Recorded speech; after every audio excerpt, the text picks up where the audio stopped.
Yo, people, what's going on? Welcome back to the channel, man. We're here, man. Late vibes. It's been a minute since I've been live, and it's time. I can't lie to you, man. It's one of them ones, man. I like to have these little late vibes, chat with the people, talk football. You know what I mean? And yeah, man, I'm with my brother, man. Shells is here, man. What are you telling me, man? You good? Yeah, man. Big up for having me as always. Do you know what I'm saying? Make sure we smash the likes. And it's interesting. I saw the title, so boy, Yeah. let's have a talk in it. Yeah, man. Let's have a debate, man. The chat can get involved today. I see you lot in the chat, man, saying, Saeed, you're deluded. Or should I say, Jamal, you're deluded. Whatever, you feel me? And yeah, man, listen, we're going to dissect it all, man. I thought, you know what, man? People are, transfer windows closed. We ain't going to talk about no potential signings. We're gonna see what this team's about in it and what we expect and what we don't expect. And you know what? We can examine our rival teams because I think a lot of people overrate the teams that we're coming up against. You feel me? Like they kind of rate them a bit more. As fans, we overrate ourselves as well. Do you get what I'm saying? So it works both ways. It works both ways. I hear it. You know what I mean? This is what we're here for, man. So let's discuss it. Smash a like on the video. Subscribe to the channel if you're new. I see you lot chatting about Daniel Levy. I'm going to speak about that tomorrow with Troops. You know what I mean? But yeah, your quick thoughts on that, man. Daniel Levy stepped down as chairman, but not from the overall club, though, but as chairman, man. It's a big one, that one, for Tottenham. I ain't going to lie to you. Yeah, most definitely. I know Levy done his thing when he first come in and made Tottenham a sustained big club, if we're keeping it honest. But then he couldn't take them to the next step. Do you know what I'm saying? Time after time, when they needed recruitment, when let's say Poch finished second place, he was right there, the Champions League, didn't get nothing in that same summer. That's crazy to me, especially if you consider the likes of where Tottenham have been. So yeah, it's been a long time coming. I know Tottenham fans are over the moon. But definitely a Tottenham fan can give you more detail. But from guys who I've spoken around, they're buzzing in it. But I know he's still there. I think he owes like 20-something. 21, yeah, something like that. But he's no longer involved in footballing decisions, innit? So it looks key. going off their window as well. Do you know what I mean? They can't really complain because I feel like Spurs have had a good window addressing what they need. Do you get what I'm saying? So yeah, man. Shout out to Spurs for getting rid of Levy. Yeah, bro. I see them, man. The Tottenham fan are buzzing, man. I see Toby's video. I've seen Bear, man, celebrating. So, you know what I mean? One day that could be us, man, when the Glazers finally leave. You feel me? And whoever has full control of the football club. But they ain't leaving anytime soon, man. You know what I mean, bro? They ain't leaving anytime soon, man. But listen, let's talk about top five, man. Obviously, first of all, where do you pick Man United to finish? I'm just going to say off rip, it's outside the top five, bro. You said outside top five, yeah? Saeed, I said to you when we was doing our match reaction, that we had to get a midfielder in. We didn't. I can't lie, it's absolutely crazy, bro. I was watching your stream the other day with I think it's Straight Jacket. Yeah, Straight Jacket podcast. Bro. The midfield options since Ferguson has left, that shows every reason why we are in the place we have been since Ferguson left, because we don't address the middle of the park, which is the most important position of the field. It's in the middle, bro. It helps you put the attack and the attack and defense together. Do you know what I'm saying? It's the bridge. Yeah. I'm saying it's the gap between that, and we haven't addressed it. It's absolutely crazy to me, bro. We said this. We even said we need two. Do you know what I'm saying? We said we need two, and now they're talking about Kobe staying. Nah, bro. I won't be fooled, because United's window, I'm gassed about the players individually, but what clubs have done, they've addressed the whole thing. Do you get it? And I'm not saying no, but they haven't, though. That's what I'm trying to say. I don't think they have. I don't think every team has addressed everything. Like everyone's got a thing where they missed out. Like we've missed out on probably our crucial part, which is the midfield. But not everyone has addressed everything. Therefore, that's why I'm like, yo, why are people not giving the United the grace of saying, yo, why can't we get top five? Why can Tottenham all of a sudden get top five? We have to ask ourselves these little questions. Why all of a sudden, you know what I mean, Newcastle, we're losing Isak, you know what I mean, relatively unknown, Walter Mulder. Okay, cool, Wissa's there. But all of a sudden, why are they guaranteed to finish top 5. You feel me? So there's things that we can talk about, and I get it. Yeah, United don't have the midfielder, but at the same time, bro, we chose to keep Bruno. You know what I mean? We kept Kobe Mainu. You know what I'm saying? Like, we've got 4 midfielders there. He's playing his system that he likes. I mean, you know what I mean? Like, do you know what? Do you know what? Let's be real, saying, bro. I hear what you're saying. I hear that, but still, with the other clubs you've just mentioned, there's still a solid foundation and base for them to build from. For me as well, I hear it. As you know, again, I'm not saying our players that we've brought in are not as good as the other teams. I'm just saying I feel like this within that they still address stuff, bro. Saeed, let's be real. If you would have said to me, yeah, that we would have signed no midfield players in this transfer window, especially after all the long talks we've had this summer, bro. Let's be real. Do you know what I'm saying? What if I said to you, let me flip that now. What if I said to you, I'm changing your front three and I'm bringing you Sesko and Mbeumo and Cunha? You would have also looked at it and thought, wow, that's amazing as well. Like, equally, you can flip it as well. Like, what we've lost, we've also gained. You know what I mean? Like, I hear you. Like, we should have addressed everything. But at the same time, every club can't address everything. Every club, like, you know what I'm saying? Like, City have not got I would say, a solid fullback at right back. They haven't got a defensive that they can rely on.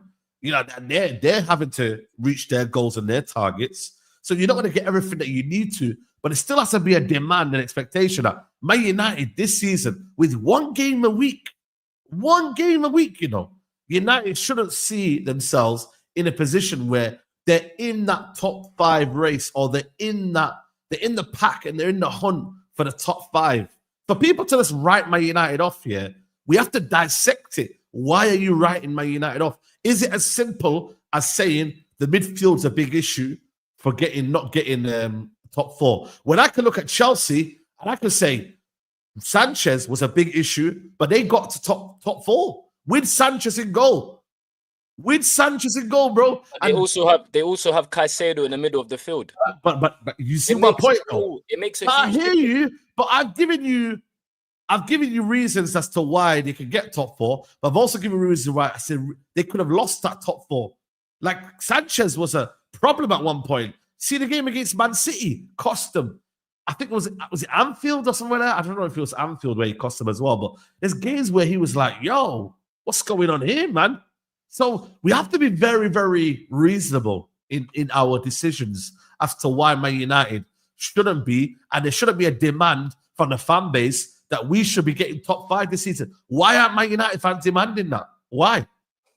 I just feel like we're kind of honest with where we're at. Do you know what I'm saying? If we, again, I'm not saying every club addresses, you get everything in the transfer window. Like you said, that's unrealistic. But for me, we didn't even address the priority, bro. I know we needed man up top. I get it, yeah. But if you would have told me signing Sesko meant that we're not getting no midfielders, then I wouldn't have done that. I'm gonna be so real. And I'm a fan of Sesko. I'm a fan of it. But I didn't know getting Sesko means now that we're not getting a midfielder. And that's for me why I'm unsure, because when I look at the top 5 midfielders, they're just way better than us. It's just way better. And I feel like in those games, especially in the bigger games, it can be won and lost in there. Do you get what I'm saying? Okay. Let me ask you another question, though. Okay. Is the Man United midfield bad, or is the system making the Man United midfield look worse than it is? Be honest. Is the system making United? Because United played 4-3-3 under Rude. I know it was a small sample size. We look better. We played a 4-3-3 at times with Ten Hag. Even though, don't get me wrong, it was bad in the second season. But United played a 4-2-3-1 with Casemiro and Eriksen. And United, let's be honest, bro, did we find issues in that first season? No. It's only when Ten Hag started to mess around with it and play a 3-1-6, his midfield was exposed. What was the reason because of that? Because of the system change.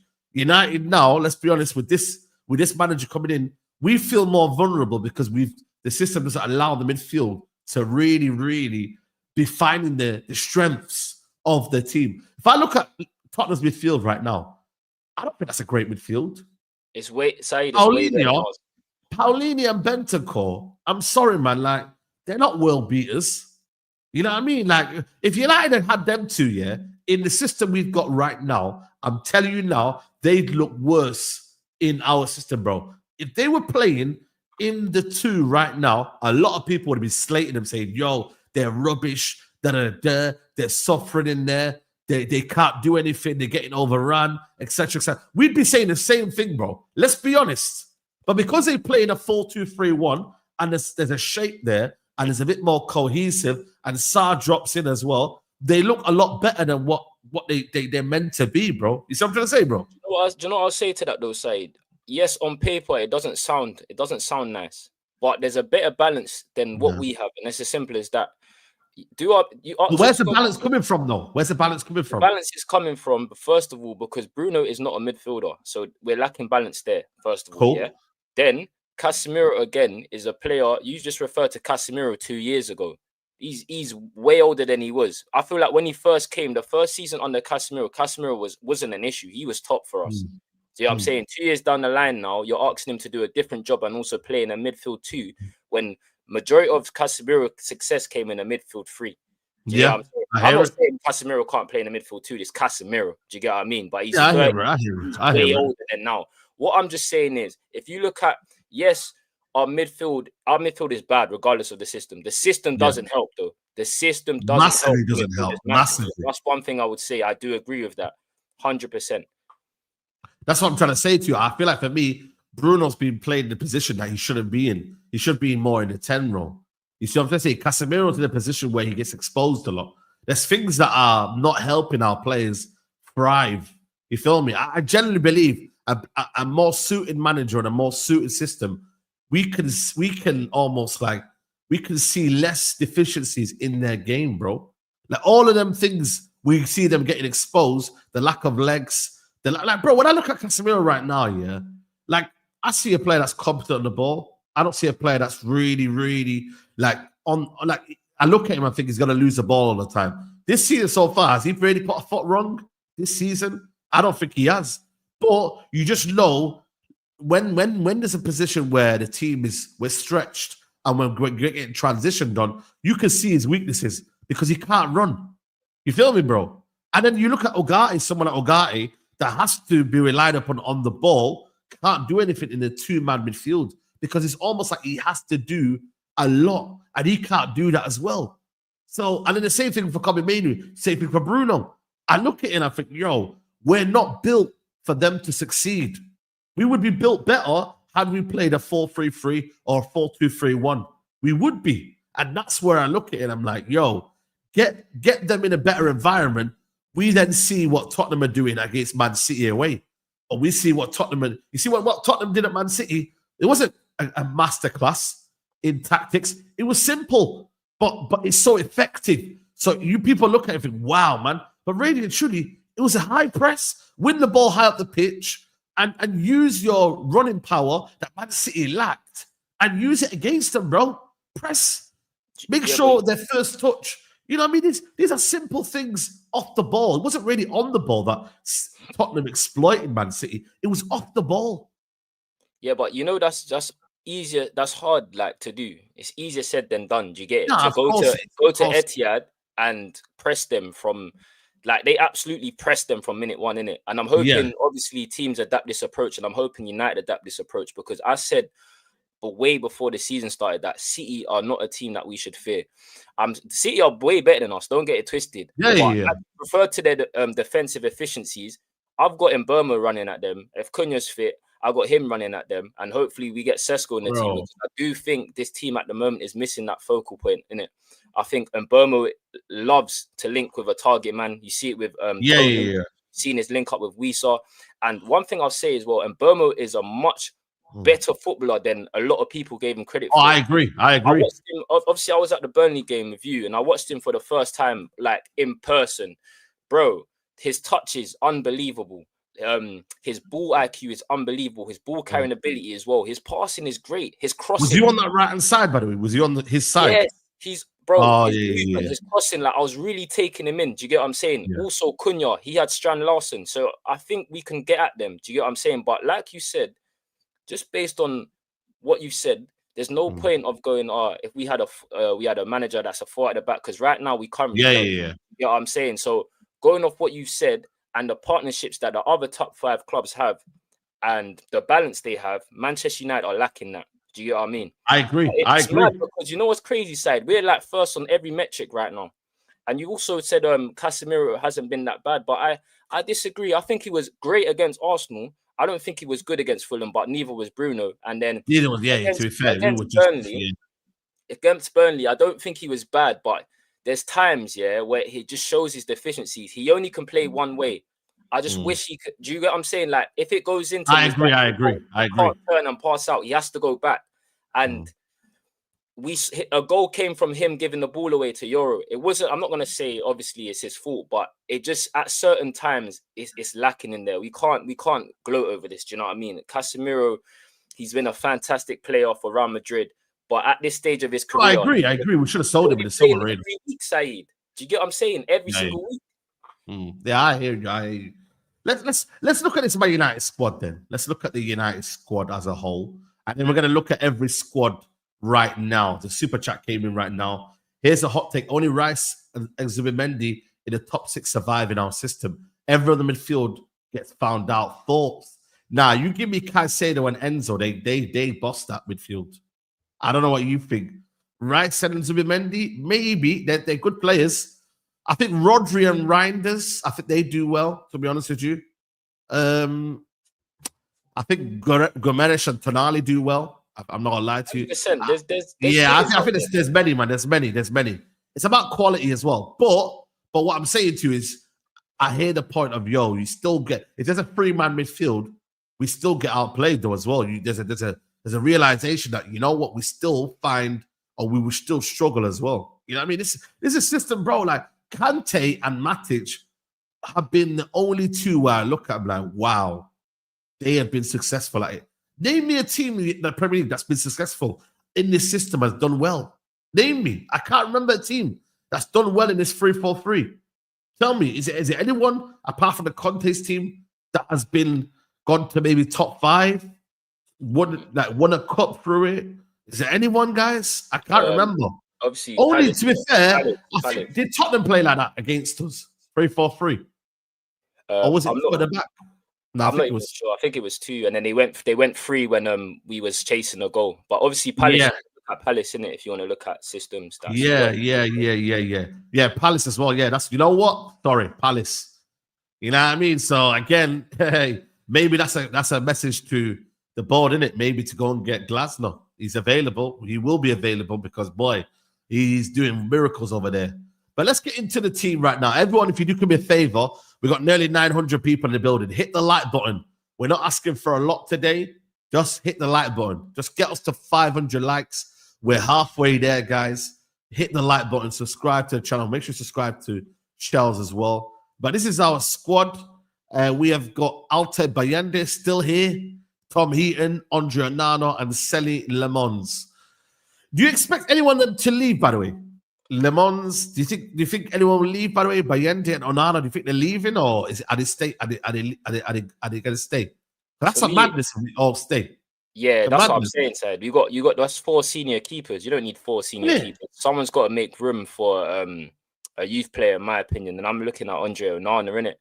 I feel like at this stage of his career, he still wants to be a number 1. So I think he'll hopefully Saudi coming in and we get like 10 million or something for him. Just because I don't see what's the benefit of having Lemons, Heaton, buying it. Heaton can do the Onana thing. Be the senior man out there. We can get rid of him next season, then we can get someone in to compete with Lemons. But from the report I'm hearing, he's not guaranteed to start. Wow, man, this is crazy. I don't know if you guys have seen that as well, but he needs to start, bro. I would throw him in the deep end, bro, and just say, you know what, let's go for it, bro. Because there's nothing more I can see from Bayende that's gonna give me any more confidence. There's nothing more that I will see from Onana that will give me even any confidence. Just put him in the deep end, bro. You get me? Like, just put him in there, see what happens. Because you know what it is, though? No United fan is gonna say, yo, he's trash, get him out after a couple of games, bro. Like, come on, bro. We're going to give him time, innit? Like, you know what I'm saying? Like, we are, bro. We're not going to be as harsh as we've been with Bayende and Onana. You feel me? So I would put him in there. You get me? And let's see what it's about, bro. Bro, it's 18 million, bro. If he's a flop, then it's a cheap flop in it. End of the day, bro. It's 18 million. We buy another goalkeeper in the summer.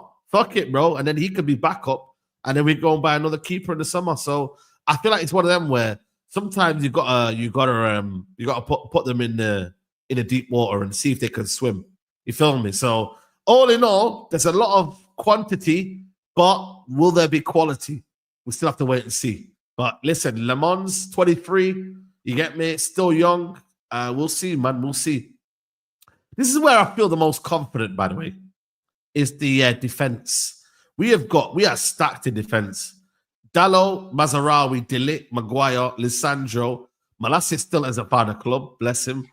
Dorgu, Lenny Euro, Shaw, Aiden Heaven, Fredrickson, Diego Leon. Obviously, I think he's gone out on loan. But I think for me, this is probably our strongest area, man. It's mad, isn't it, when you deep it, bro? This and obviously the striking options and whatnot, but this is probably our strongest area, man, in terms of personnel. Delit, good. Mazraoui, good. Lisandro, I still think he's a player that I like. Lenny Euro, you know what I mean? Dorgu, Shaw's not really put a foot wrong. Okay, we know that he shouldn't be here. Aiden Heaven's talented. You get me? Like, it's a strong position, bro. I've seen Ahmad can play right wing back as well. What are you saying, bro? Yeah, I'm not concerned about our back line, if I'm honest with you. I hope Delit is able to stay fit because I've loved the way he started the season. Having Maz back as well. Yes. Big. Do you know, he made a huge difference when he came on against Burnley, you know. I love Euro, but Maz, I just feel like his natural, because he's a natural right back, it's comfortable for him there, right centre back. Yes. You get what I'm saying? And I think he links well with Ahmad. Do you know what I'm saying? All the actors on the right hand side, they link up well. So I think if Maz is in there, it makes a lot of sense. And you put Euro back at LCB and then Shaw drops to the bench, innit, like we did last season. The defense is pretty sound.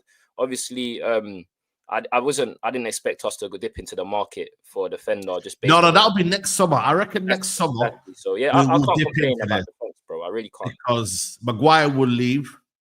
I'm guessing one person will leave as well. Maybe Lisandro. I don't know. Someone's gonna leave anyway. But there's gonna be a few that might leave. So we'll probably need some backups in it. You know what I mean? Replace Maguire, replace Lindelof as well, who left as well. So there'll be one defender that comes in the summer. You feel me? And that's got to be maybe one that's young but also ready as well. You feel me? So who knows? We might even go back in for Brandthwaite. Who knows? It is what it is. Let's go into our midfield. Maybe when you look at it like this, it ain't great. You feel me? Like, bro. you know what I'm saying? Maybe when you look at it like that, it don't look good. But on face value, it looks a bit dead. I can't lie. It looks a bit dead. I can't lie. Mason Mount, Bruno Fernandes, Casemiro, Ugarte, and Kobe Mainu. Obviously, on loan for Collier and I forgot this guy's called Dango, guys. See what I'm saying, Saeed? How I hear you, man. I hear you. We are shorter in midfield than we was last season. We got rid of Collier. We got rid of Ericsson on loan. I mean, on a free, sorry. And then this is what we're left with. Like, if we're gonna be real as well, Mason Mount is not a midfielder, bro. I don't know why I didn't even hear you. It's crazy. You know what I mean? He technically is. He's technically a cam, but he's playing in the system in the left 10 role. But he's not a central midfielder, and he's not classed as what these guys can do. That's the only problem, man. You get me? Man, so the reality is hit. Like, it's hit because when you see it in your face, it doesn't look good. But I believe you can. Like, well, if I've got a simple meal, guys, it might look dead in it. When I show you it might look dead. It's a simple rice and chicken or whatever it is, You're probably thinking, "Rah, what's going on? There's no seasoning here." But I might just, put a little paprika in that, do a little something, put some onions in there, put some, you know what I'm saying, bro? Like, you know what I mean? Like, just jazz it up. Hey, listen, Say, nothing saving this burger, bro. I'm gonna be so real. No, come on, man. You just add a little burger sauce or something like that, or like a little. No ingredients is saving this burger, bro. I'm telling you, man. Little paprika, little something. You know what I mean? But that paprika is the system, though. That's the how the manager sets us up. He's got to be the chef. I've given you the ingredients here. It's not great, But Gordon Ramsay and these top chefs here, they can spice it up and say, you know what? It's it's presentable, it's eatable. You feel me? It's something that you shouldn't be saying, yo, man. Get out of here, man. You gotta be humble sometimes, man. We've got to be humble with this.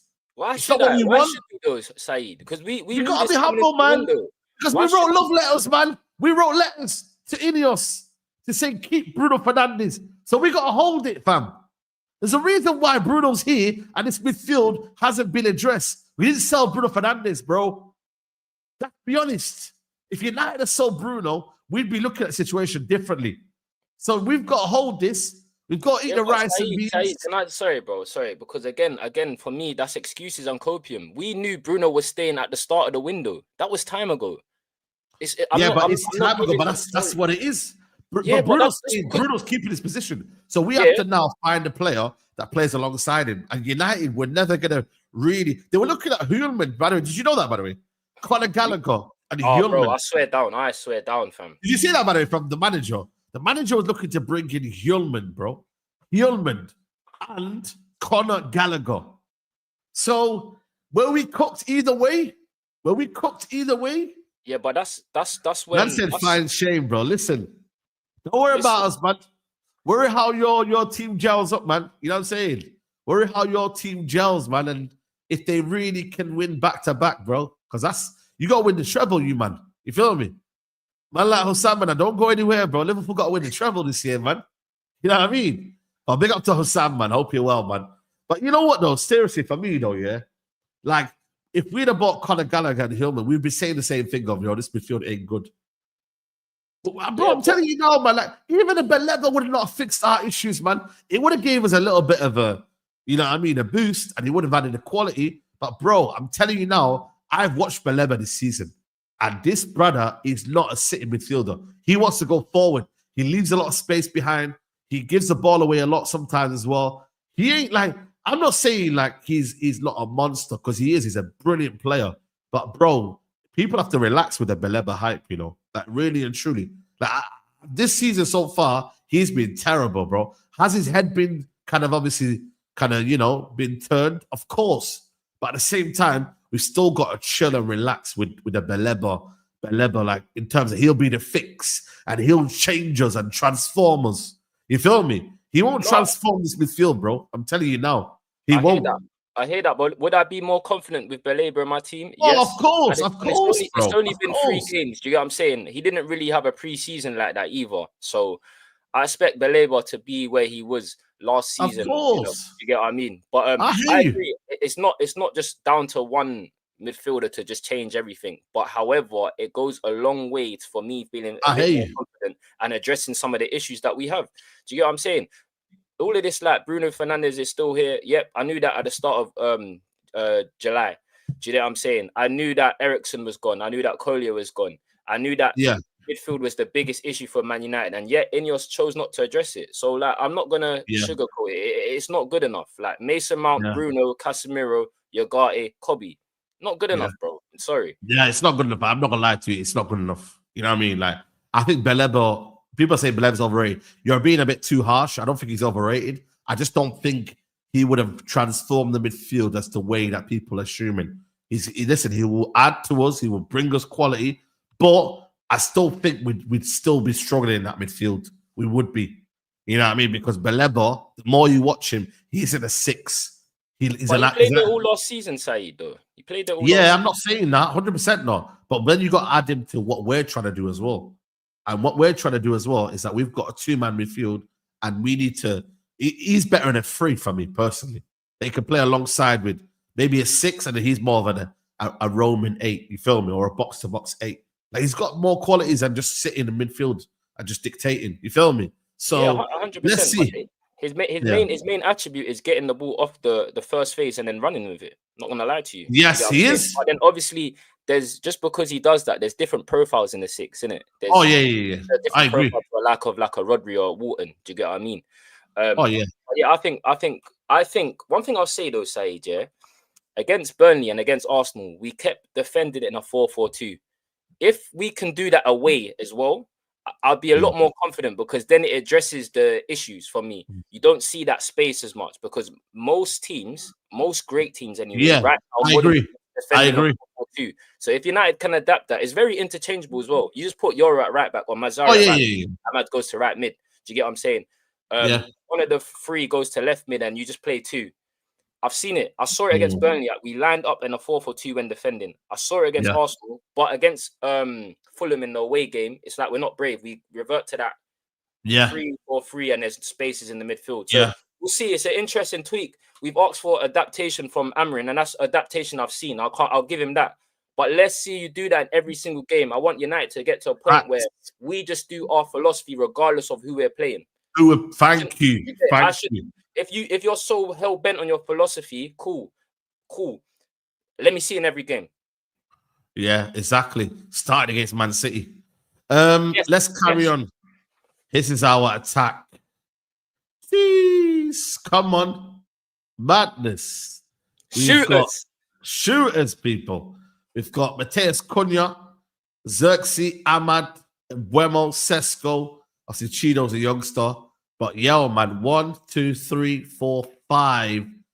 Yo, top draw. You get me? Like, you know what I'm saying, man? Like, you get me? This is the paprika I've been talking about. You feel me? This is where United have upgraded massively. Look at that, Hoyland left, Sancho, Rashford, obviously Garnacho left as well. You get me? This is what we're talking about now, bro. You know what I mean? Like, this is a transformation. Cunha, Xerxes had a good end to the season. We know what Amad Diallo's capable of. We know what Mbumo's been doing. Sesko's, you know what I mean? He's acclimatized to the league. You know what I mean? But there's enough quality there for United to be scoring goals, bro. There's goals in this attack. There's goals. Yeah, most definitely. And I know I've been negative in it about obviously the midfield part, but one thing I will say is, looking at that strike force compared to what we had last year, if you would have told me we would have got Mbeumo and Cunha, I would have been gassed because, like you said, right there, what AJ said, the technical flooring has been raised heavily. Do you know what I'm saying? And I feel like, we're still loading that department because we haven't had our best three play together yet. Do you know what I'm saying? Cunha has been Cunha's been okay, but it's been in phases. Do you know what I mean? And he's been injured, so I just want them to sustain. When Man United play, I know Sesko starting, I know Mbeumo starting, I know Cunha starting. I want to start seeing real development and partnership in that forward line because we spent the majority of our budget there. So let me see it land in it. Like, I'm gassed about it, 100%. Individually, I'm gassed about the signings. It's just more so the fact that collectively we didn't address that. But this front line, you got Cunha in there, got 15 goals last season. Mbeumo 20 goals. Good with a target man as well. I know Sesko's not just a target man. There's other assets to his game, but he can do that. I've seen him drop deep, and his link up looks pretty good. So I want to see it for 90 minutes, opposed to, or let him start, then come off, opposed to trying to find his way in the game when we're chasing it or something, innit? But yeah, much better. We had Garnacho and Hoyland starting every game, bro. You know what I mean? So yeah, facts, 100%. I mean, Sesko today, he said the level of matches is much higher. The players and teamers are also a high level. After all, English football is at the highest level in the world of football. But I'm very much looking forward to the coming period, also because I'm getting better and faster in every training session. And I'm also progressing in my football career as well, mentally, every day. What are you saying about Sesko, man? I think for me, it's been a bit slow so far, but you know what I mean? He needs, bro, if he can start against Man City and score against them, bro, I feel like you've got to go for it, bro. I ain't gonna lie to you, man. Start Sesko in the Manchester derby, bro. You get me? Like, what's the point of just holding him back, bro? You feel me? Play Xerxes in the 10 alongside Mbeumo, and then you can have someone he can link up with. But I would start Sesko in the derby, bro. This is what you got to do, man. He's not starting a Premier League game yet, bro. You got to start him, bro. Do you know what it is though, Saeed? I think Xerxes will start before Sesko does. I think Amrin trusts Xerxes before Sesko, just because of going off the basis at Burnley. When Cunha came off, Xerxes was on. Do you know what I'm saying? He could have easily put Sesko. Yeah. So I think like you said, and what Sesko's been saying as well, he's probably still adapting. But this is my only issue with Sesko because I assumed he was coming straight into the team. Do you get what I'm saying? Same. If we're gonna spend that amount of money, again, did we really need it? Because right now it's like Mount's playing. Do you get it? Mount's playing. So Mount's injured though. Is he out injured for a while though? I'm Matt Mason Mount. I don't know, innit? I don't. They've not really told us, innit? The kind of how long he's out for or whatnot. This is the kind of crazy thing about it. They've not really told us what he's on, where he's gonna be. Like, they've not said anything, have they? Really? So we don't know yet. For me personally, I would start him, Xerxes right behind him, then Bruno and Casemiro in the midfield. But I've got a feeling he's going to play Bruno left 10. He's going to play Xerxes up front, and it's going to be Mbeumo. And then you're going to probably say Kobe Manu and Casemiro. No? Yeah, but I think for me, I'd rather have someone that he can link up with, bro, up front, rather than a Bruno, which I don't know, bro, like if he's able to do what Xerxes can do in the little pockets. You feel me? Like I think Xerxes is probably tailor-made for that rather than a Bruno. You feel me? But I feel naturally Xerxes drops deep anyway. So even if Xerxes drops deep, Bruno's best thing was running in behind as well. People forget this, you know. Like yeah, I agree. I agree. You know what I'm saying? The striker drops deep and then Bruno goes in front of him. Like his first season United was tailor-made to that. Do you know what I'm saying? So that's Bruno's bread and butter. I don't mind that. Do you know what I mean? But I'm with you. I would love to see Sesko in the starting lineup because I genuinely feel the partnership he's going to be able to develop with Mbeumo, especially with the delivery he has. Do you know what I mean? We're going to be cooking. I'm just a bit annoyed that it's taken a while for him to start, but we don't make the decisions, bro. You know? Yeah. So having looked at that and analysed that, are you still not confident then of top five? So having looked at that and I've shown you that, you're still not saying top five. Bro, you just showed me the burger, bro. Do you know what I'm saying? I saw the bun. I saw the defense. I was like, all right, cool. I saw the attack. Little brioche thing. You know what I'm saying? We got the brioche. You know what I mean? But in the mid, nah, bro. It's not a proper thing. You feel me? So, but I look at it. Listen, I look at it for me. The common denominator is a manager. Really and truly, why we're not saying top five is a manager. Everyone's just don't want to say it, bro. If we had a better manager, we'd be looking at this team differently. We'd be your whole mindset would be different. Not only would you be confident about the tactics, you would be also knowing that the manager is going to set us best to not be kind of our weaknesses, not to be exposed. Right now, our weaknesses are exposed. But if we had a manager that we all believed in, Iraola, you know, or Eddie Howe or whatever, bro, Eddie Howe had man like Murphy at right wing scoring goals and getting assists. We'd all be looking at him thinking, yo, what are you doing? If it was Glasner, same manager, same system, we'd be looking at it so differently. You feel me? So, yeah, I agree. Common denominator, really and truly, nobody wants to say it, but it's the manager. Really. It's the manager. But everybody wants to say, oh, but this squad, the players aren't great, But hold on. No, I'm not there with you. No, I'm not saying you. I'm saying like other people. Like people that look at this manager and be like, yo, like they're looking at this team and they're like, yo, man, like, man, it's top 8, it's top 9. Why do you think that, bro? Why have you got this low kind of like standard for the football club, bro? Like, it's the manager. That's it. I don't look at it being the players. I don't look at it from Ineos's point of view. I only look at our problems being we've got a manager nobody really believes in. And if you believe in him, you're setting yourself lower expectation because you believe we can't do that and we're not there yet. But brother, there ain't no waiting around. There ain't no process. There ain't no flipping. Maresca came into Chelsea, and I'm sorry, man, he got them into top 4. Were they fully, fixed in what they were doing? They were playing games with Pedro Neto up front. Did they complain about that? No, they got the job done. So miss me with all this bullshit about, but we haven't got our missing pieces, or we've got this here, we've got problems here. No, managers sort it out and fix it, bro. Simple as that. That's what you're paid to do. You're paid as a manager, right? To almost find the missing, you know what I mean, bro? The little gaps. You're paid as a manager to hide your players' deficencies, 100%. That's what you're trying to do. Gain an advantage. And gain an advantage. I agree. That's it, bro. So I'm just like, bro, like I'm not hearing this, man. Not hearing this. So I'm putting myself forward. Whether I believe in a manager or not, I'm putting myself forward. You have to.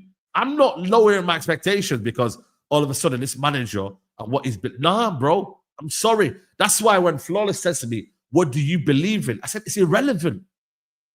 It's irrelevant because end of the day, what I believe in and what United should be doing, bro, it's what we should be doing that counts the most. Because this team, you can all clearly see, it's not a 15th-place team. No. If you argue it's a top 6 team, well, then this is what we're here for today, to analyze whether other teams are better than us and whether their team is better than us. We're gonna find out. So let's get up. Okay, okay. I'm gonna read the last super chats here. Wissa had the same non-penalty goals as Isak, 24-25. Big up to Vici, says big up Saeed. If Amrin fails to deliver, how long does he have left? If he goes, could Nagelsmann replace him? I don't see him lasting with Germany. Yeah, Germany, did they lose tonight as well? I think they lost tonight, didn't they? Yeah, they lost 2-0, bro. I think they lost 2-0. I heard Wirtz had a stinker as well. Why, Hey, we take those, man. We take those. That's a madness. That's crazy. But the last manager to get sacked from Germany ended up doing well, Hansi Flick. So don't say because he got sacked by Germany, or if he was to get sacked by Germany, that he's a rubbish manager, because look at Hansi Flick, what he's done at Barcelona. You know what I mean? So listen, I don't know. Nagelsmann is a bad boy. If we could ever get Nagelsmann, we have to be in the running for that. Like, if there's bro, any, you know what I'm saying? It would be one of them where you must. A different manager makes this midfield good. No, yes. I don't, not good. I don't think, I think he's getting missed. I don't think, Saeed, not good, but he has deficiencies. He has the deficiencies of, basically what we're saying is the midfield ain't good enough. However, as a coach, your job is to find the best solution possible and hide the deficiencies that we don't have. Right now, Amrin's not, they're not delivering that. That's what we're saying. Yeah. Listen, I don't know. What I'm seeing from Thomas Frank, yes, it's early on, but I'm seeing Paulinho and Bentancur playing in the midfield too. And I'm like, boy, what the hell's going on there, bro? And I'm like, he's making it work. Pepe Metassar, is he really a 10? You know what I mean? He's making it work. Okay, they got done by Iraola. But let's see what they do, and let's compare got Xavi Simons now, though, innit? So that's Xavi Simmons, yeah. You know what I'm saying? Xavi Paulinho is basically Thomas Frank's Norgard. Do you get it? Yeah, 100%, bro, 100%. Big up to Leon. He's gonna be joining us soon. But yeah, no, honestly, bro. Let's look at Newcastle then. Let's look at Newcastle. That's the next team we're gonna be looking at right now, because I think they're the competitors against us. So let's look at the keepers. They've got Nick Pope in goal and Ramsdale. Are they good? Are they better than any of our keepers, really and truly? Yes. I don't know, man. I ain't gonna lie to you, but each to their own. Saeed, each to their own. I don't rate Ramsdale. You watched Onana for how long? You watched Buying Day every single. I watched Nick Pope as well. Nick Pope ain't great. He gets mistakes. He's better than Onana, bro. He's better than Onana by just about, bro. He ain't all that. Nick Pope, honestly, one of the most overrated keepers ever. Bro, he's better overrated. Than we play Buying Day and Andre Onana. All right, okay, cool. You can gas it up, but I don't think they're good. And I don't think Ramsdale's good as well. Bro, come on, man. It takes 2 years to dive. He's awful. So I'm telling you, Ramsdale ain't good as well. Chat. Is Onana better than Nick Pope? No, I think Nick Pope is better, but just about. Okay. There's no. He's not clear of Onana. He's not, miles better. He's just about better. He's just about more competent. He could do the basics a little bit better, but I don't think he's that much better. Okay. Like chat are saying no. So chat thinks Nick Pope Ross. All right, cool. That's what I'm saying, bro. Like, we love to slate Onana, yeah, but I'm telling you now, bro. Like, he ain't all that, I'm around you. But listen, it is what it is. You get me? Let's look at their defense. Trippier, Lewis Hall, Botman, Shaw, Lascelles, and then I think they've got Malik Thiaw, but obviously they haven't put it on there for some reason. I don't know why they've not done this in order, but this is their midfield. This is general. They've done it in numerical order. Joe Linton, Sandro Tonali, Jan Vissa, Gordon, Harvey Barnes, Malik Thiaw, Kraft, Asula, Valerimikos, Elanga, Livramento, Jacob Murphy, Ruddy, Nick Waltermoder, Joe Willock, I don't know who that is, Harrison, Aaron Ramsdale, Dan Burn, Murphy, Bruno Gomes, So I tell you what it is Jacob about Newcastle Ramsey, though. Lewis Miley. You know their midfield, yeah. That thing is full of Yeah, bodyguards. that's lock off. That thing is full of bodyguards. Going to St. James is a long day, bro. Yeah, You I know what I'm agree. I saying? agree. There's I agree. bounces in that I midfield. agree. You're not getting in the club, bro. You're not I getting agree. in. I agree. Their midfield is probably their best asset. Let's be honest. For sure. And obviously, we don't know how Baltimore's gonna really settle in. Wissa, I think, will do well. But overall, have they got a better squad than us? Have Newcastle got a better squad than us? No, but I feel like their midfield. Let's be honest, chat. Let's be honest. I don't think so. You know what it is though? I feel like their midfield is so much better than ours though, and that makes. Yeah, I agree. Midfield, they're clear. Also, again, it's not about whose squad is better as well. Like you said, No, but it's also how you use your squad. This is where the squad. system does come in. See what I mean, bro? Now it shows you. Now you're getting what I'm trying to say. The chat is saying it's not even close. Behave. I don't think their squad is better than ours. I really don't. But when you look at their midfield, it looks like it would overpower our midfield. But really and truly, they've lost Isak. It's an unknown quantity in Nick Woltermulder, bro. Wissa's good, but is he starting games? Gordon, for me, hasn't been the same player for a year now, let's be honest. Elanga's good. Who else is in there? Their defensive back line. Yeah, but you know what, one thing is, their defense is very good, you know.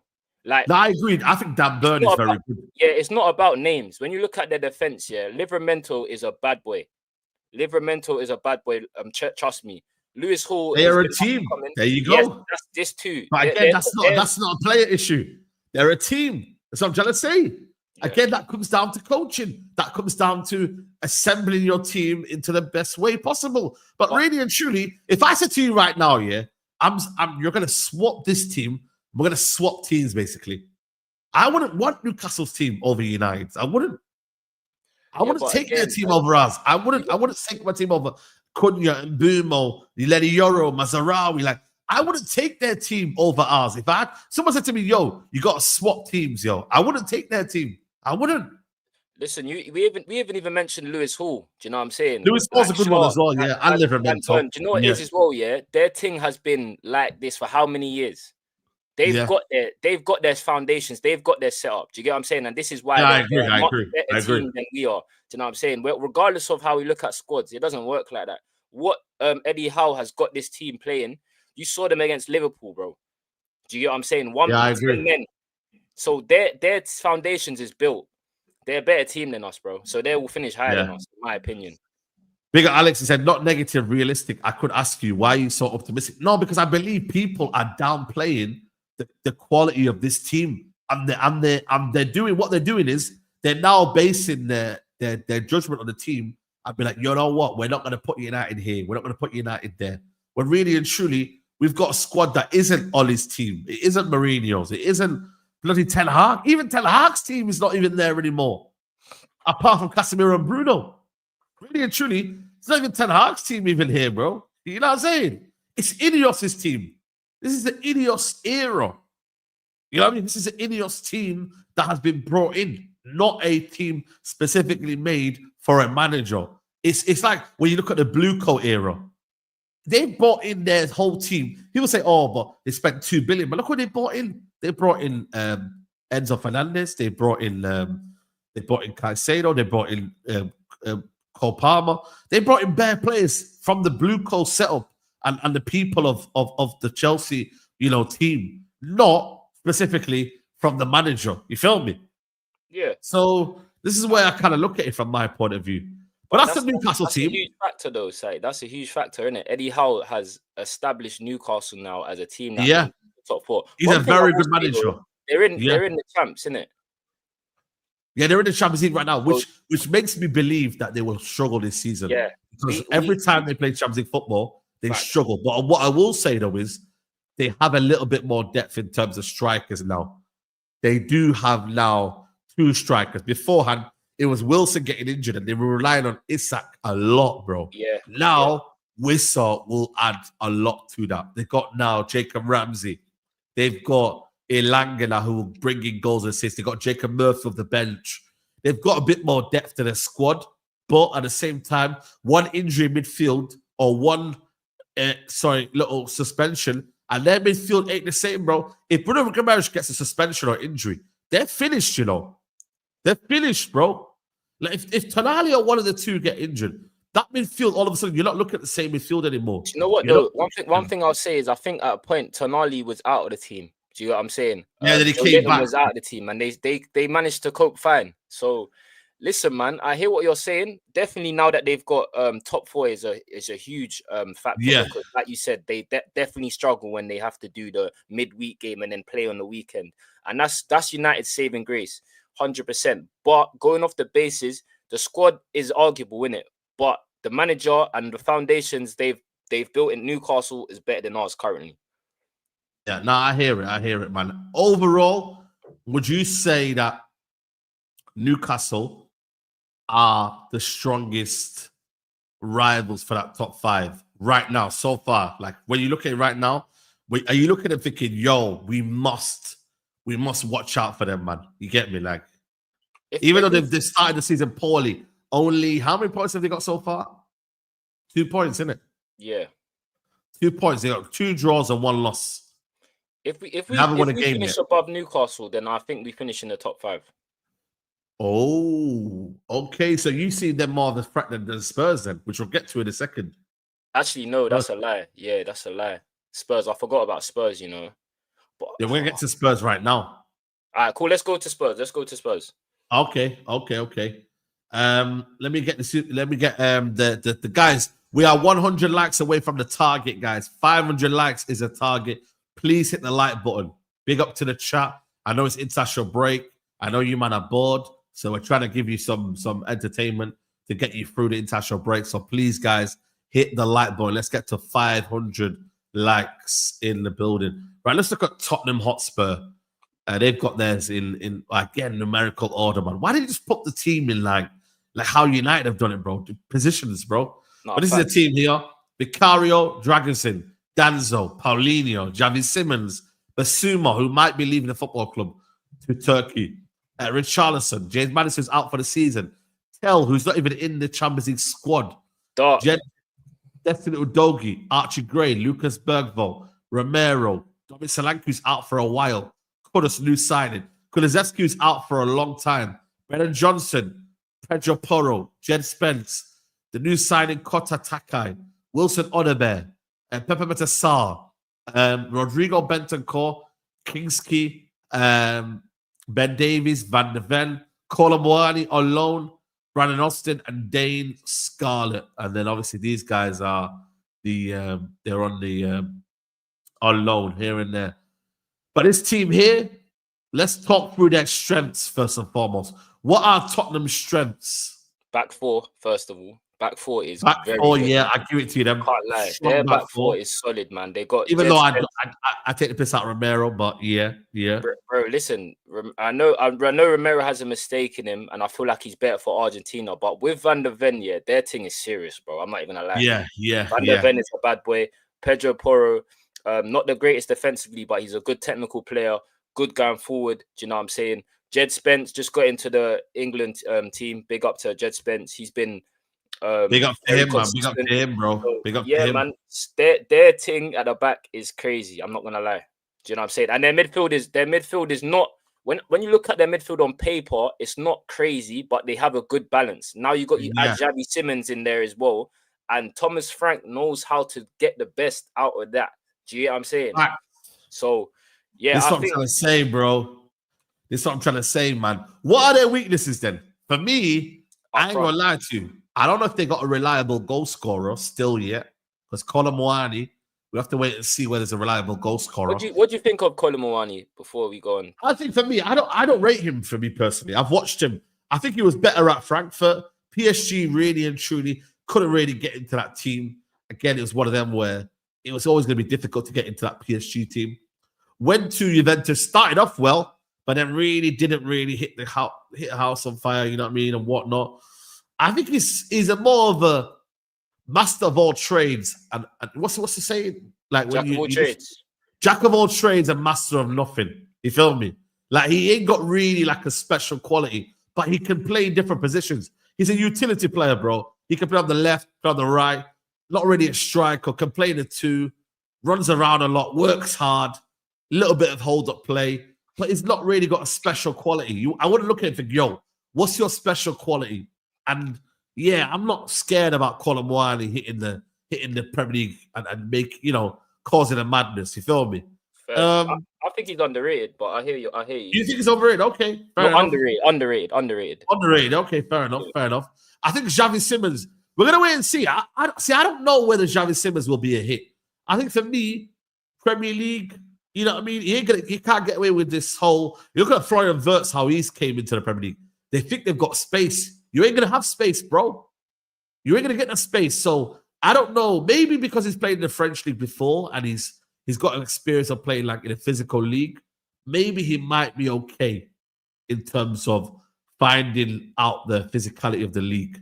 You feel me? Like he's played in the Dutch league, you know what I mean, where it's similar a little bit, you know what I mean, a bit rough and whatnot. But I don't know, bro. I don't know. Listen, Tottenham, it's about their manager, innit? If the manager can get the best out of them, they should really be our closest threat this season for top 5. But can they manage with Chelsea football? They did manage last year, but they lost a lot of games. They put all their eggs in one basket into the Europa League. You know, like I said, bro, can you build consistency this year? Can they do well? Can they adapt? Can they, play Wednesday then Saturday? You know what I mean? Can they do that, bro? Their group, in terms of the Champions League, is it relatively easy? Their group. Yeah, I think so. I think it is. There you go. So they could qualify quite early. But let me know in the chat, man, if they can actually be a threat to us in this top five race. You know what I mean? Like I said, they've got some qualities and kudos and whatnot, but I still think for me, we're in the same position, man. We are in the same position as Tottenham. But they see our weaknesses, we see their weaknesses. They see our strengths, we see their strengths. It all comes down to managers managing, bro. Simple. Yeah, I was gonna say that. I was gonna think Thomas Frank, what he's shown, and he gets the best and maximizes what he has from his squad, innit? We've seen it with Brentford, and we've seen it with Spurs. And I know it's been 3 games. It was horrible against Bournemouth, don't get me wrong, but I was impressed in the against Man City, innit? So I think with Thomas Frank being there, I think the way people speak on Colin Muani as well, bro. This guy gets into every French squad. He carried Juve's attack last season. You ask me what he's good at. His pace is, first of all, is mental. Do you know what I'm saying? He can link up. I know he's not a goal scorer, but just of what I believe what Thomas Frank's done with them, Burmos, the Weisers a lot. If he's getting that out of those guys and he's made them the players they are today, I feel like with I hear that. Spurs and development. So I reckon they probably finish above us if I'm honest. Going off what I've seen, but you're right. Like we are in the same boat. Do you know what I'm saying? They've just sacked their manager. We've just sacked we just got a new manager in as well. So yeah, it is what it is. But I do think Spurs are better than us. Going off what you yeah, exactly. So like I said to you, I'm looking at it. Yeah, this is their fixtures, man. Apart from PSG, really and truly, that's an easy. Like that's easy, bro. Really and truly, they should be going through that. So, but you never know, man. They could get, the lights could be too bright for them, bro, and they could get knocked out. Who knows? But hopefully. So far, again, I'm looking at their manager more. I wouldn't swap my squad for their squad. Would you?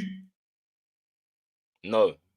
There you go. Chat, let me know as well. Would you swap your squad for their squad? I'm not sure. I'd say the defense is so good, bro. Our defense is good as well, bro. Like if we had Mazarawi, Dogu, flipping Lenny Yoro and Delit at the back, bro. It's as good as theirs, man. Yeah.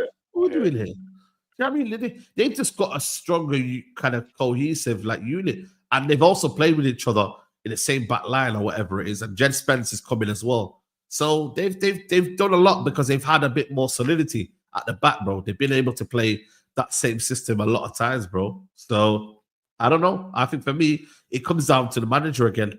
Let's look at the Villa squad, even though they've lost the first 2 games out of 3. These men are washed. I don't know. I'm going to add them in purely because I feel like they'll find a way, man. They'll find a way. At Martinez, Bizot, Cash, Lindelof is there. Consort, Mings, Dillier, Torres, Garcia, Matson, Bogard, Barkley, McGinn, Tielemans, Lou signed Harvey Elliott, Buendia, Dolly Marlin, Sancho, Onana, Rogers, Gesend, Kamara, and Watkins. This is still a good squad, you know, when you deep it, Nah, bro. bro, it ain't. That thing is I'm not stale gonna lie bread, to you. brother. That thing's stale bread, bro. They've had that. I disagree, you know, man. This is not Nah, a bad Saeed, squad, bro. Saeed. They're They've probably got missing a midfielder and a winger. They need probably a couple of wingers, but they brought in Jadon Sancho. They brought in Harvey Elliott, who's I think is underrated.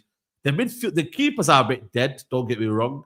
But I don't think it's as bad as what people are saying, though. Go back It's to just that that right defense. now, their system isn't allowing them to play well right now. I'll be real with you. Unai Emery is really, really, like, I don't know what's going on, but Unai Emery's not putting them in the right positions. He's not really getting the best out of them.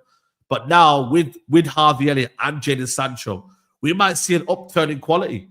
You get me? I said I really do. Freedom Fighter is not giving that quality there, bro. Listen, I'm sorry, man. I'm gonna keep it a stack. If Amarin finishes under Villa, yeah, he deserves to go, bro. Like this team Brother, isn't good. This team's not good, Saeed. Marco Bizot.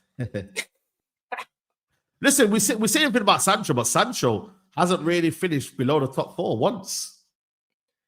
Bro, Saeed, this Bro, squad Sancho, is I'm not saying to you, but everywhere where Sancho has gone, have they not really won something or been part of like a winning team? And I'm not trying to glaze Sancho here, but where Sancho's everywhere he's gone to, it's a team have actually did well. I'm not saying he's been a part of that, but bro, like he hasn't really gone to a team that's been struggling. You feel me? Yeah, so I'm going off the basis of what I've seen this season, and also I just feel like it's stale bread. If you look at that midfield, it's stale, bro. Where's the excitement? You got Malin, okay, cool. He's probably your fastest winger, but he's not even a winger. He's a striker turn that can play on the wing. Do you know what I'm saying?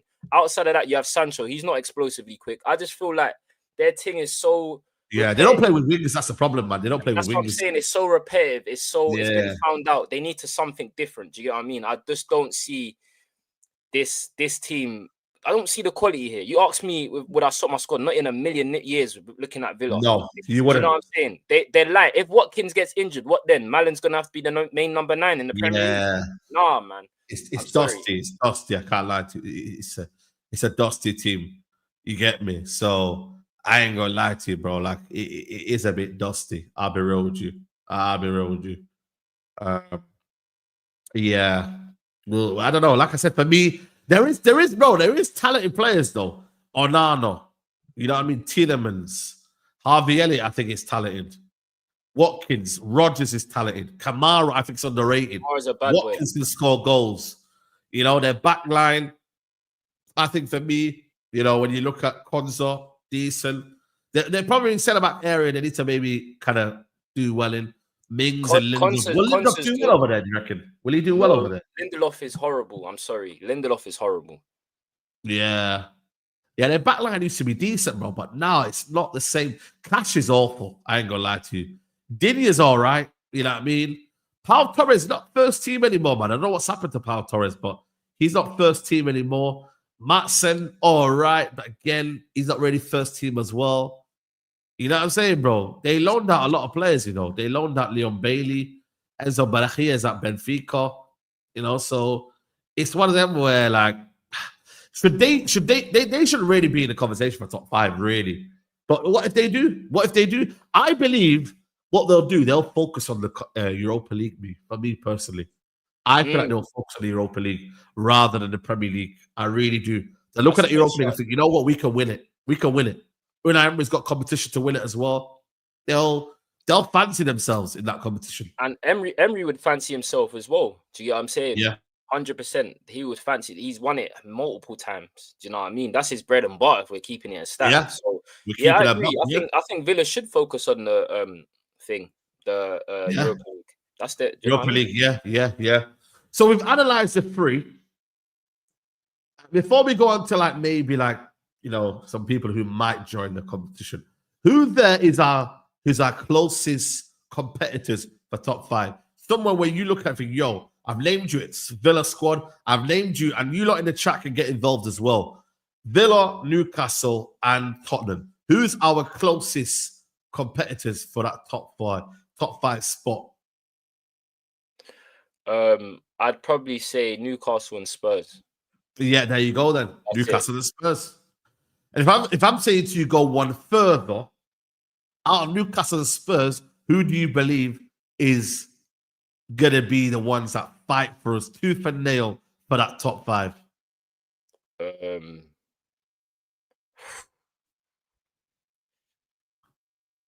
I'll say Newcastle. I'm gonna say, see, I don't know, it's difficult, man. Eddie Howe's been there. See, should I tell you where I put Newcastle at the start of the season? Go on. Let me find where Turkish's message is, because I sent it my list. I'm going to change it, by the way, but on next Thursday, because I believe obviously it's changed. But I put Newcastle to finish. Where is it? What the hell, man? Oh, chat. What did I say, Newcastle? I think I've. Where's that message gone? Has it been deleted? But yeah, I don't know where it is yet, but I think I put them way down below. I ain't gonna lie to you. I didn't really put them in the top 6. I didn't really put them in the top 6. If you still feel like that, you feel like that. I put them in I feel like I put Man United 5th, Tottenham 6th, and then Villa and Newcastle 7 or 8. One of the two. I think I put one of them in the 2. You feel me? 7th and 8th. But that's okay. You're entitled to your opinion. Do you know what I'm saying? Yeah. Yeah. It's not crazy. Yeah. Actually, you know what? I think I sent it to myself. You know what? I didn't send it to Turkish. I sent it to myself. You can just say, yeah, this is what I put. This is a title race I put. I put Liverpool to win the league, Arsenal 2nd, Chelsea 3rd, Man City 4th, Man United 5th, Tottenham 6th, Aston Villa 7th, and 8th, Newcastle. But I believe 5th to 7th will be close. It won't be a case of 5th is over here, 7th is over there. I don't think there'll be a big gap. I even think Man City got to be careful as well, because, boy, they're in a bit of trouble right now. They got to be careful of holding on to that top 4. You feel me? Because I don't believe they're going to be running away with top 4. I think they're going to be up and down this year with their team as well. They're not going to be as convincing as well. So, but I won't go that too far. I won't go because I don't think United can get that level of consistency. But I do believe United top 5. It is possible. Is there any other names you want to put out there? Brighton, Forest, Bournemouth. I don't know about Bournemouth, but bro, yeah, they bopped Spurs. Saeed, they did. But can they keep it up though? 24 shots to 1 at Spurs were at home, bro. Yeah, I hear it. See the Semenyo, brother. I hear it. Bro. I hear it. Bournemouth, I'm putting Bournemouth in there. I hear it. But at the same time, I'm still not 100%. Yeah, big up to Leon. Bournemouth, Brighton. Brighton, obviously, they beat Man City, but again, I wouldn't say that they're all of a sudden considered to be top 5 reckoning, bro. I think it's us against ourselves, bro.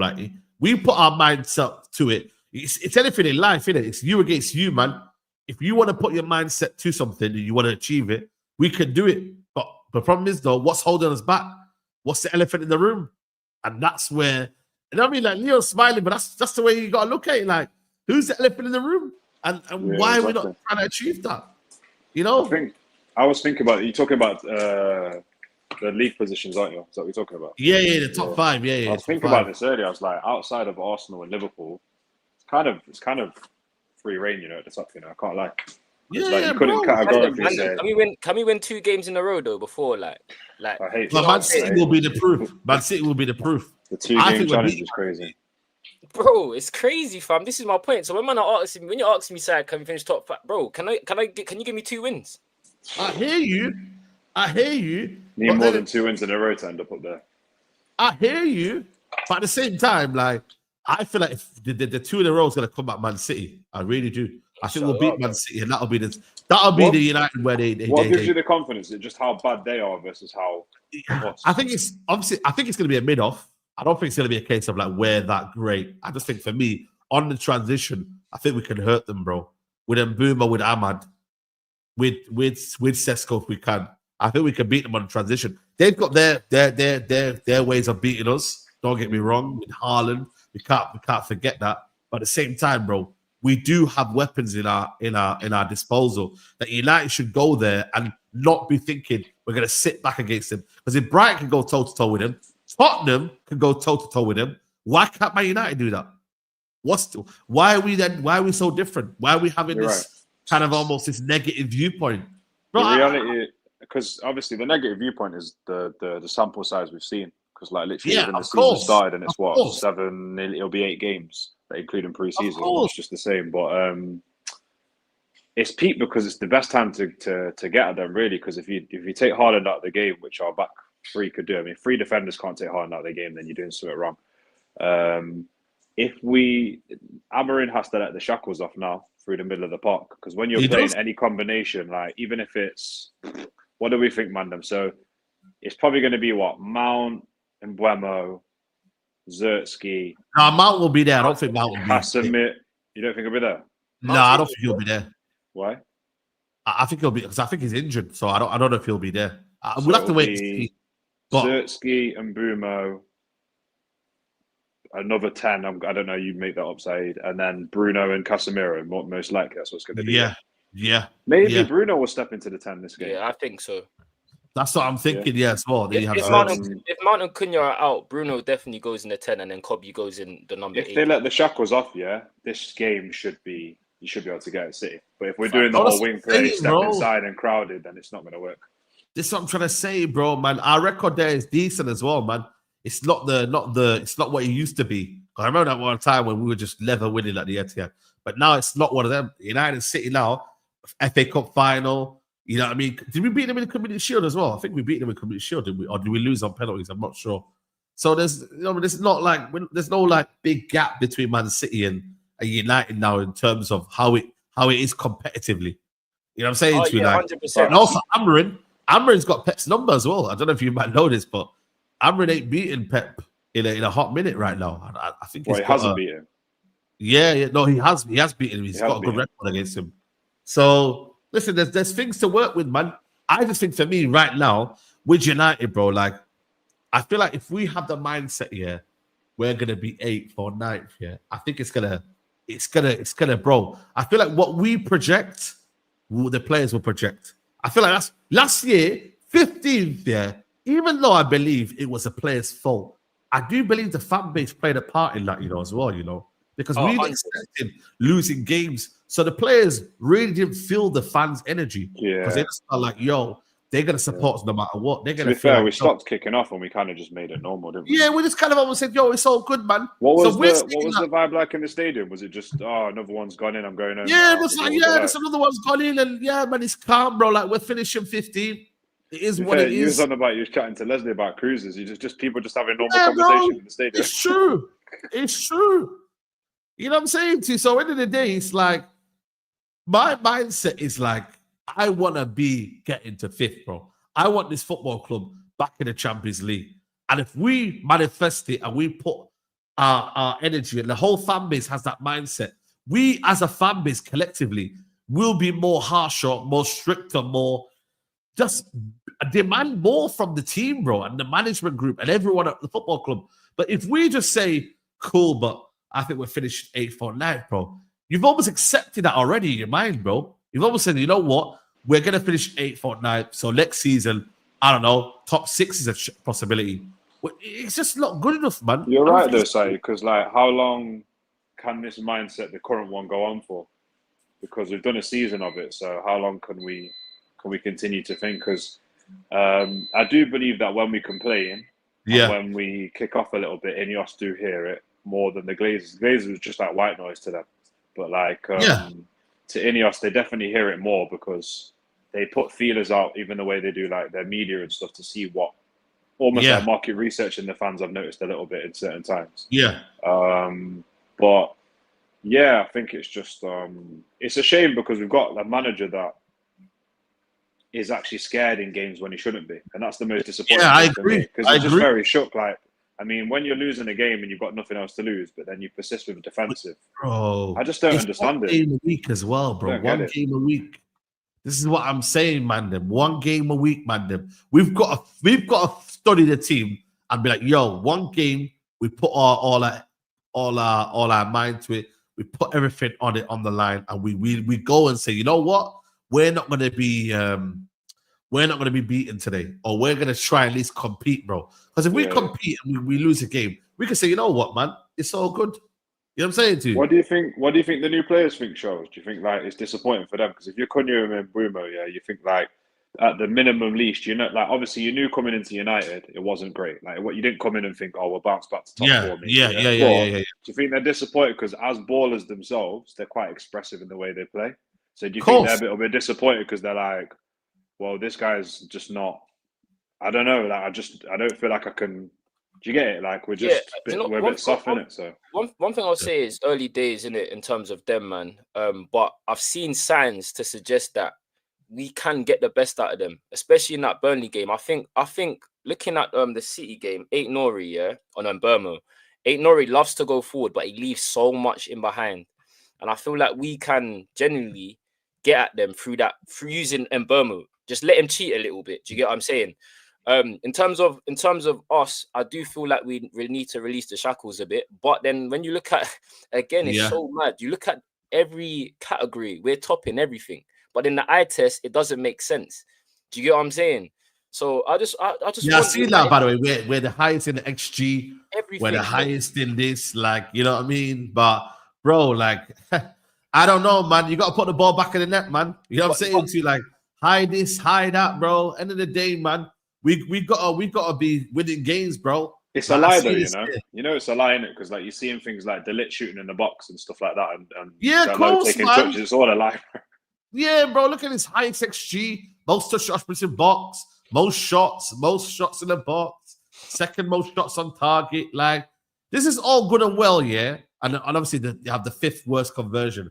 This is all good and well. I hear it, bro. It's good for the just because you want to create a belief in it now. United are showing something that they're not, but ultimately, you know what I mean? We need to win games, bro. I'm sure Poch had this as well. Was it at Chelsea or someone else? Like, he had the same thing as well. We got to start winning games, man, and doing what we need to do. Simple as that. You know what it is, though, Saeed? I just want to see our best team being played consistently now. I feel like once we get a settled side, then I can really judge and be like, yo, this is where we're going to be. Do you get what I'm saying? I feel right at the moment it's I hear it. a bit too janky. Like, I don't know who's playing. I looked at the team, and obviously they're at Old Trafford. I was like, raw, this is the team that's starting today. Do you know what I'm saying? So I don't want to get surprised when I'm looking at Manchester United lineup. I want to see us playing Cesco now. I need to see the focal point. Do you know what I'm saying? There's stuff we're missing out on. If we get that balance and we start building partnerships and relationships, all of a sudden we might look a better team. I'm just so disappointed in the fact that Manchester United, again, in big 2025, have neglected the midfield position. Yeah. I would have been a lot more, even if we got a player on loan, brother. Do you get what I'm saying? Any 25 million stopgap, whatever you had to do, just something, bro. It just don't make sense to me. So we're going to have to see. Get a consistent side going, and then I'll be a lot more positive. And I don't think I've been negative today anyway, because it's no. But see, the thing is, I can't win, innit? I can't win. Apparently, if I'm too positive, I'm deluded, and if I'm negative, I'm toxic, and then you shouldn't be. But I'm just trying to say, yo, listen, guys, we should have expectations, and I shouldn't be called mad for thinking that this United team can finish in the top 5 and have a good season. But if I'm told I'm not, and I think you're wrong, then what is it? Please tell me, what do you believe it is? And if it's the elephant in the room that I keep mentioning, then why is he still in the job? If I can't demand my team to finish 5th with 1 game a week, with a team that we've added to in terms of quality, then I'm sorry, man. Go sack the manager then, and let us get. Can I ask you, man, a question quickly then? Let me just say something real quick. Just 1 second. Go on, Leon. Sorry, bro. Sorry to interrupt. I just need to get up my rate. It's like it's peak because right now, like you look at a process of elimination. So you look at we used to say that a manager never had all the players for his system. We used to believe ourselves that it's just not going to work. Yeah. We also used to believe that like the Glazers and the way that the club's set up means that managers can't go and successful and stuff like that, but we still make finals and get trophies and stuff like that. Yeah, I'm not saying that we are run correctly, because we know run correctly we could do what Liverpool are doing and what City have done if we're run correctly. Yeah. But it's like it's peaked because now it's sad because the fans can't even see. Like they're Saeed's on stream every week, so every week for the last, as far as I can remember, you've kept consistent with the non-popular opinion of you don't believe like we're not achieving what we should do and these sort of things. Yeah, people go, it's the players and rare. Now we've got the new set of players. The fan base should be unite. It should be clearer now what the issues are at the club. But there's still excuses brewing around about, I don't know, what are the excuses that you hear now say that it's like, oh, we're just, I don't know, like with the manager of this, it's just not working, the players that, and it's not. Do you know what I mean? So it's like, at the end of the day, for me, it's very, very simple. Like a manager can do better. Even though I'm not happy with the midfield shows, I kind of think it's a blessing in disguise because I hope this guy gets sacked and somebody else proves to us that he can do. Because if a manager comes in now and proves to me that he can do something with this midfield and a level of consistency and get a little partnerships going with a weaker midfield, I'm very positive about him in the future when he gets more better players. But like, I don't even trust if this guy got Baleba that we'd even do anything. I really don't. Do you man think if we got Baleba that the team would just play themselves? I think he'd still go defensive. Bro, this is what I'm trying to say. Would he let Baleba get cooked by himself? That's what I think. But true as well. That I'm saying because at the end of the day, you got to remember Baleba's still young in it. Like he's still like developing in terms of his own game. Saeed, one man can't run the midfield. That's the issue. One man can't. One man can't run the midfield. Facts. You're right, bro. That's what we're at. What are you going to say? No, most definitely, I agree with that. But it goes a big way in helping. I'll tell you that. Do you know what I'm saying? It goes a big way in helping. Just having a better player there. It's just a player that's a bit more competent on the ball and better in the first phase of build up because currently our first phase is horrible. I know the centre back goes into the midfield, but it's too slow, man. It's way too slow, bro. Do you know what I mean? I feel like Baleba would have fixed that. But yeah, you're right. He wouldn't have fixed everything. I was gonna ask you guys a question though. You know the league position, cool. Yeah. If we finish, say, lower down the table, but you're seeing clear improvements in terms of what we are seeing on the pitch, in terms of relationship, eye test, performances, is that a clear factor, or is it for you league position or bust? No. This is what I'm looking for. Exactly what you said is what I'm personally looking for. I can't speak for Saeed. I'm happy. Sorry, I'm not happy, but I can take a level of. Do you know what it is? You know when I try and explain this, I try not to talk like Arsenal. I get it on the tip of my tongue. Phase 1, phase 2, fuck all that. I just know what I'm looking for in it. So it's like, if there was a manager who finished 8th and we were scoring lots of goals and I could see what he's trying to do, I can buy into it. No issue. I can buy into it. I expect an improvement the next season. I expect the top 5 finish. If say, come on, if we're getting games and it's 3-3 and we hit the crossbar in the last minute and stuff like that, we're trying. I can see. I can buy into it. Yeah, you can buy. I can't buy into cowardness where. But then why did we sack Ollie? Then Ollie was getting 2nd and 3rd, but he was sacked. I just felt like there was a lack of. He needed either a good number 2, but that showed just he wasn't good enough anyway. Do you know what I mean? So but in hindsight now, Ollie would probably what. Yeah, but that's why I don't want to get into that thing of that. Ollie was sacked for finishing 2nd and 3rd. Yes, he had a poor start to the season and we were bad, but he couldn't get the team to the next level. Yeah. So if we say the manager gets us to 6, but you're seeing a bit of a style of play and whatnot. And then I'm happy to go on to the next guy. 100%, bro. Like it all comes down to like, is there a guarantee that the next season following we can then be a successful I just team? Don't want the feeling of I'm watching the game. I know there's 30 minutes left. I know we're not going to score. I'm just sick of that feeling. I'm just sick of that shit. Saeed, I feel you go there. Saeed's probably sat there thinking, you know what? I hear it. I know what's going to happen, innit? But the thing is, I don't want to become a club here where, like, I want to move on from this top 5. I want to eventually get to 4th, 3rd, 2nd. Yeah, but you know what it is, Saeed? Remember, we just finished 15th, brother. But the thing is that we never should be 15th, though. This is what I'm saying. I hear it. You know when you say it, it's almost as if, I haven't got to make a prediction for Man United. Same way, did you think that Man United were finishing 15th last season? When did you think Man United finished last season? Because I predicted them finishing 3rd last season. I'm not gonna lie. I didn't go into the season with confidence. Maybe like top 7. We had Ten Hag in charge, and if anyone knew me before the YouTube thing, brother, I was on Ten Hag. I think I said the same. Yeah, but the thing is though, should we have finished 15th? That is the thing, though. I think Ineos effed up by getting in Amrin. And maybe, let's say if we kept Ruud van Nistelrooy. Ruud van Nistelrooy probably would have made us finish maybe 6th, 7th. If that. Based on what though? We can't go off the two. Based on the fact that he found a formula and was getting results. Based on the fact that he found a formula and was getting results. In 2 games, Saeed, bro. No, it was free. Bro, like that makes a difference. Come on, man. No, he would have definitely done it. He would have we've definitely won done 7 in 28 though. So he had a better, probably a better. So how are we finishing in the top 5, my bro? No, but what I'm saying to you is though, he had a understanding and a clear ideology in the short space of time he had. This manager came in and you couldn't really see what he was trying to do, bro. Yes, the sample size is very, very small, but you almost like learned a lot in them 4 games. I felt a confidence. I felt like there was an understanding of what the team was trying to do in them 4 games that I see in the whole of the Amrin era. Is that a fair statement to make? Yeah, 100%. You felt that it was a bit of a connection with this Rude team. It's that same thing with even Carrick. Remember when Carrick played them 3 games? But you were like, wow, man, like, yo, this United team, they're looking a bit, But then same with the interim period of Ollie. Yeah, interim period of Ollie was decent. I hear you, but then also there's context to that because obviously we changed our formation and our whole style of play mid-season. Do you get what I'm saying? So that's it. It didn't bode well, bro. It just didn't bode well. Like you said, Ineos having Amrin at the time they brought him in, he didn't even want to come here. Do you know what I'm saying? They got him against his will. Obviously, I know he has to sign a contract and that, but he preferred to do it at the end of the season. You saw that didn't work out. And one thing I'll just say, because you did mention the managers previously. Yeah. If you just mentioned the managers previously, Ollie's been sacked. Ten Hag has been sacked. I agree. 2 games. I agree.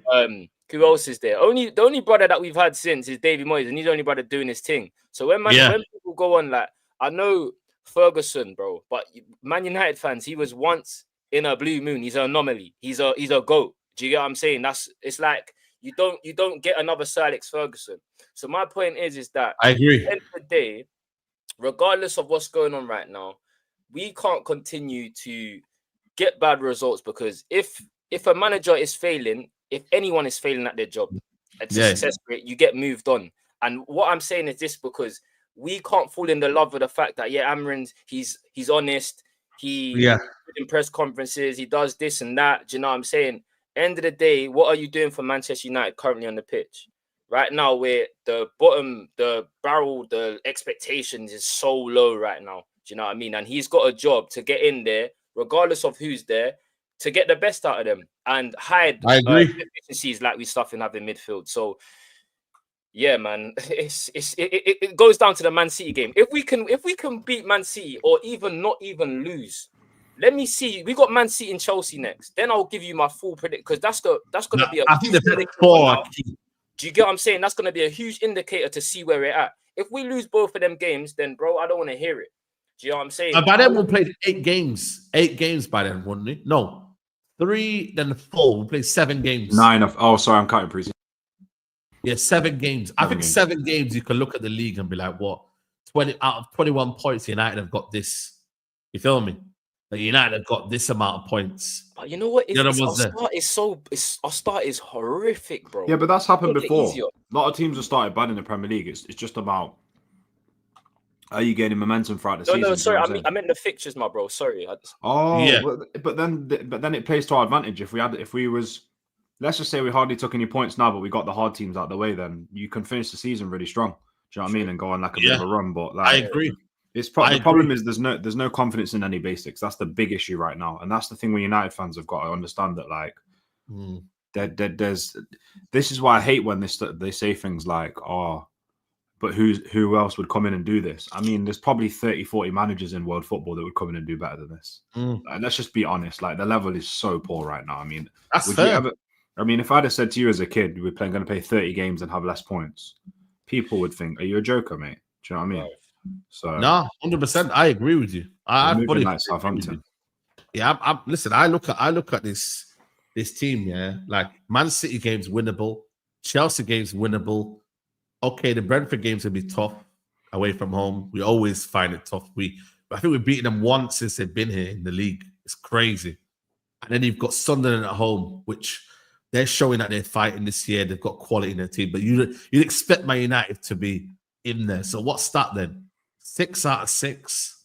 Okay, you lose to me. Technically, with our style, the Brentford game shouldn't be as hard as what you think, especially with them losing players. Technically, yeah, but it's always basketball, isn't it? It's always difficult, man. Like, that's what I'm saying to you. Like, United really and truly, like, if you beat Man City, you've got the confidence then to beat pretty much the teams that are ahead of you. Like, you look at the Grimsby game, yeah, that is a crazy, crazy thing what happened, yeah. But let's say that was an anomaly, yeah. And United end up now saying, right, they're locking in now. And we the manager provides the best team possible, and then we go out there and we put everything into it, and we do what we need to do. Like, you know, listen, there needs to be more of expectation, man. Like, man just can't be going into game thinking we're losing every game, bro. Like, it's impossible to keep having that mindset, bro. We just start thinking, it's hard though, because it's what you've seen in it. Sample size. Exactly. Hard, That's very hard. It's a lifestyle they can maintain, and that is being crap. Do you get what I'm saying? So I agree. Why should I sit here and be deluded? I don't go into games expecting things. That's where I am at currently. I'm gonna be so real. Yeah, exactly. Even when I was there at Old Trafford, when they scored that second goal, I said we're not winning this game, bro.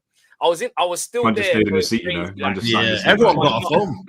People left the stadium. I was losing my nut, but listen, man, until Manchester go and win back-to-back games, then I can be giddy at least, bro. I told you, I'm to work with. My name right now is Jamal TV. We beat Man City. I'm back to Saeed TV. I'm back to my own self. Because that not only that means we've give it a longer sample size, man. You're gonna drive yourself crazy. No. I think for me, like, if we win back-to-back games and we win the Manchester derby, bro, I've got to come back, bro. That's, you know what I mean. Right now, I'm in the gulag. I'm hiding right now. Saeed TV is missing. It's Jamal TV. But if we beat Man City in a derby, you know me, I'm local in Man Utd, you feel me? So it's like, it's even bigger. All your family City fans, isn't it? Yeah, most of my family, apart from Lamps. Lamps is the only City United fan. Rest of them are all City fans, bro. Like, just knowing that I can walk around the city and say, yo, Manchester is red. And what, bro? Back-to-back derbies. Are you mad? Big Steve, come outside. You know what I'm saying, bro? Like, man can talk to these boys, bro. Them man get 3 losses in a row. We win back-to-back games.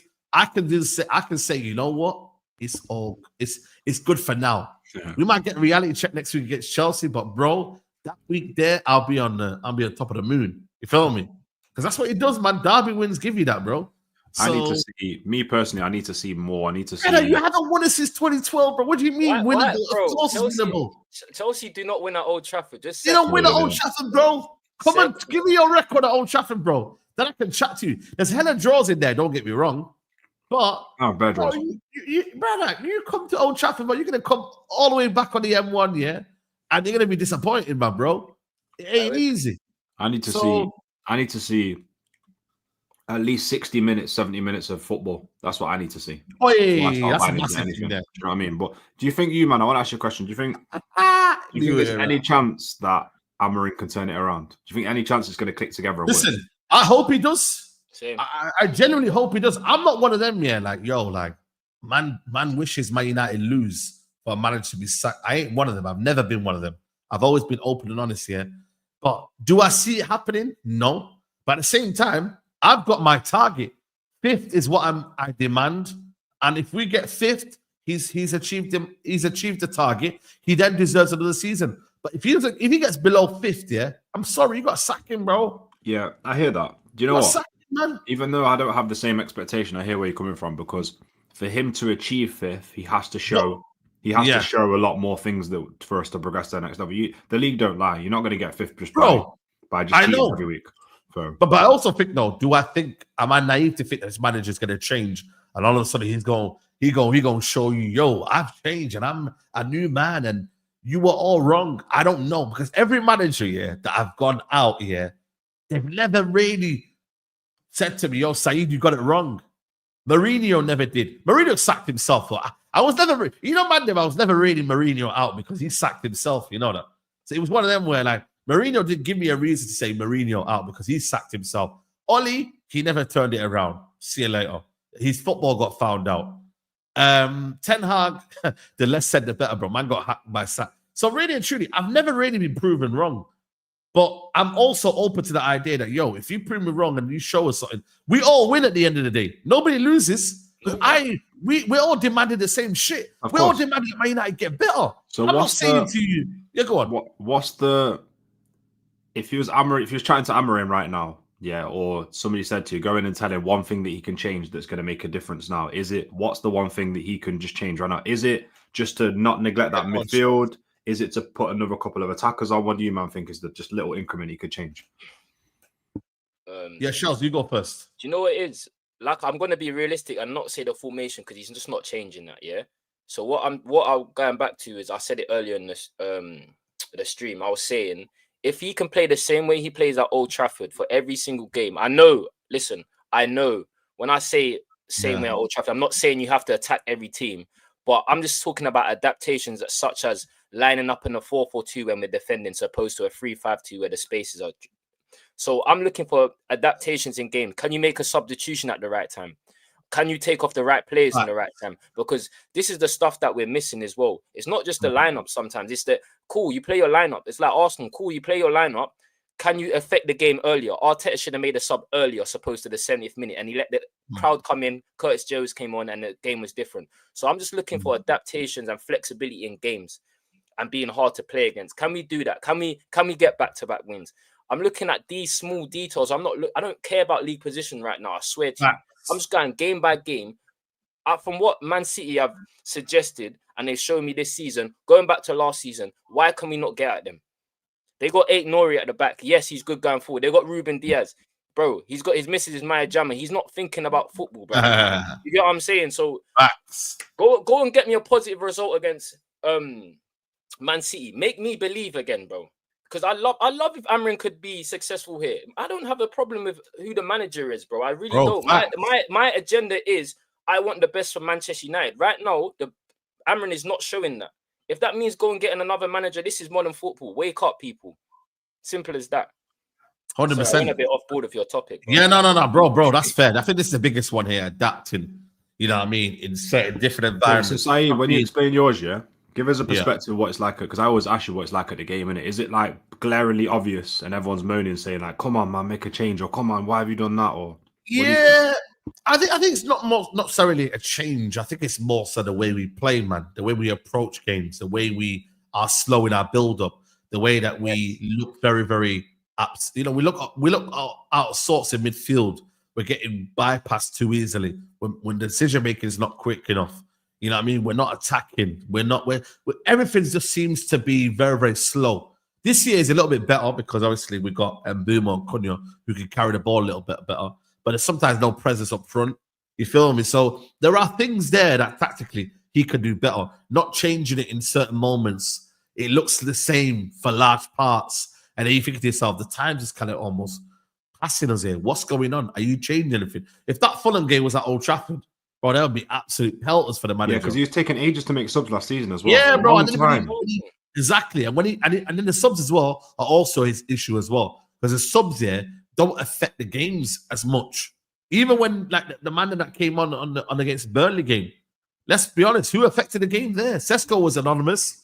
Like the subs don't do anything for us. Yeah. Maybe did all right. He didn't do amazing, but he did all right. He's not getting enough of a run, is he? He's just getting dashed in. I don't like it when managers do that, when they just go, boom, you've not played in 3 games, dash. I used to hate that. Do you know what I mean? Thank you. Can I just to echo your point, Leon, yeah? It's so stupid when Kobe Manu comes on for 45 minutes, he's expected to be players outstanding. Like, football doesn't work like that. Football is all about rhythm. You need a sustained amount of games. Do you get what I'm saying? If do you know what's crazy? Could you imagine if there was fans today when Rooney'd come back from an injury? Do you remember how dead he was for about 5 games before you get up and running again? It's not realistic, bro. Footballers need rhythm and they need time to bed themselves in. If I know I'm Kobe Manu, I get 45 minutes, and then next week I don't know if I'm playing. Then the week after that I'm getting 20 minutes. How am I supposed to get a level of consistency? Because training doesn't mean anything. You can train all you want. You could be the best trainer. When it comes to match days, match rhythm. For me, 100%, bro. But I think for me though, Amrin is just the type of guy that if I was to meet him in person, he'd just be saying, "Yo, listen, I do things my way. I know what I've done wrong. I know what I'm doing. I know what you're saying, but I'm doing it my way." Annoying as well. Why can't a manager adapt as well as players adapt? Why can players develop but a manager can't develop? Why is it just like, oh, I know this way and blah blah blah? Do you know what I mean? Because like the success of the league, like Arne Slot coming last year, I don't think he played the way he 100% wanted to play, but he still got it done. Do you know what I mean? Yeah. So, like, I don't know. Like, I don't really get it. Is this the Portuguese stubborn thing? I don't understand. Do you know what I mean? I don't know. I just think for me, it's one of them where like he's got an idea. Listen, Omar Barada, I blame more Omar Barada than Amrin, because Omar Barada brought this guy in knowing that it was never really a 3-4-3 team. And maybe that's where Dan Ashraf was like, yo, you really wanted to do this? Do you really want to do this? Like, you get what I'm saying? Like, I don't even think it's that a lot of the time. I don't like the system, but at the same time, I feel like from what Shells are saying, one player turns it into a 4-4-2 or something with a 4. Because, like, for example, if we're building up and we've got the ball, why can't one defender step into midfield and make them numbers up and just secure it? Do you know what I'm trying to say? And then when it defends, he drops back. It's only going forward and backwards in the system. All you're doing is going forward into midfield and back. And we're not expecting to play out from the back. But, like, can't you put... It's like poker facing it, innit? If there's an extra guy in there, like Delit or something like that, and he's just there just to hold a space, so another thing can go forward, or just to hold the shape, you can always step back into it. So I don't get it. It's kind of too, like... It doesn't make sense, Shells, does it? And then you make a sub for defender, and... Literally, just to say on your point, so what I've been seeing is Mount will go as a left mid, Ahmad goes as a right mid, and then Euro plays as the right back, Delit, Shaw, and then whoever's left back. That's how it works. It works. It looks a lot better. All of a sudden, you bridge the gaps of the midfield, the spaces. Sorry, it looks a lot. It looks more compact. So I know it's a small sample size, but if you watch every elite team, they defend in a 4-4-2. Every elite team. So if Man Utd adopt it and we figure it out, that shows me Amrin's adapting. I know he's not adapting with that system because it's so many times, even in a Europa League final, you won't take off a striker. I mean, you won't take up a defender and put a striker in. Like, it's crazy to me. Even look at Glasner, he played as a four back in his early of his career. He's come into Crystal Palace, the 4-back thing, he weren't working, he's gone to a 3. I'm not saying your formation can't work. My problem is that you just don't change anything, even to a point where you don't even take off a midfielder and play a 3-5-2. Yeah, literally. Or just basic stuff. But listen, if your adaptation is going 4-4-2 when we're defending, then you showed me something. It's like, as you're talking, then I'm thinking like, if Kobe was playing next to Agate just as one combination, and then Delit's next to him. Delit steps forward into midfield just as the ball's secure and it's progressing forward. He's next to Agate. Now you've got nice security. Do you know what I mean? And then Kobe joins the attack, which we know we need him to play through the lines and to keep the ball silky, which then he looks to his right. He's got Ahmad. To his left, Dorgu. I wouldn't say Dorgu's unsecure on the ball. He's quite secure on the ball. He's quite good. Like his final product needs development, but he's not dumb on the ball. He knows when to go and when not to. So it's like the dynamic of the game changes completely. Do you know what I mean? But I don't really get it. And then when we want to win a game, the belief doesn't go up. The thing is as well, it's like he's taking the confidence away from his team as well, because it's like the belief doesn't go up towards the end of the game to say like, right, Sesko and Bumo, Kobe all get on and we're going to make a combination and make a play. It's like hoofball, Maguire. It's mad. So me as a striker, I would be insulted by that. I'd be like, so you don't believe in me?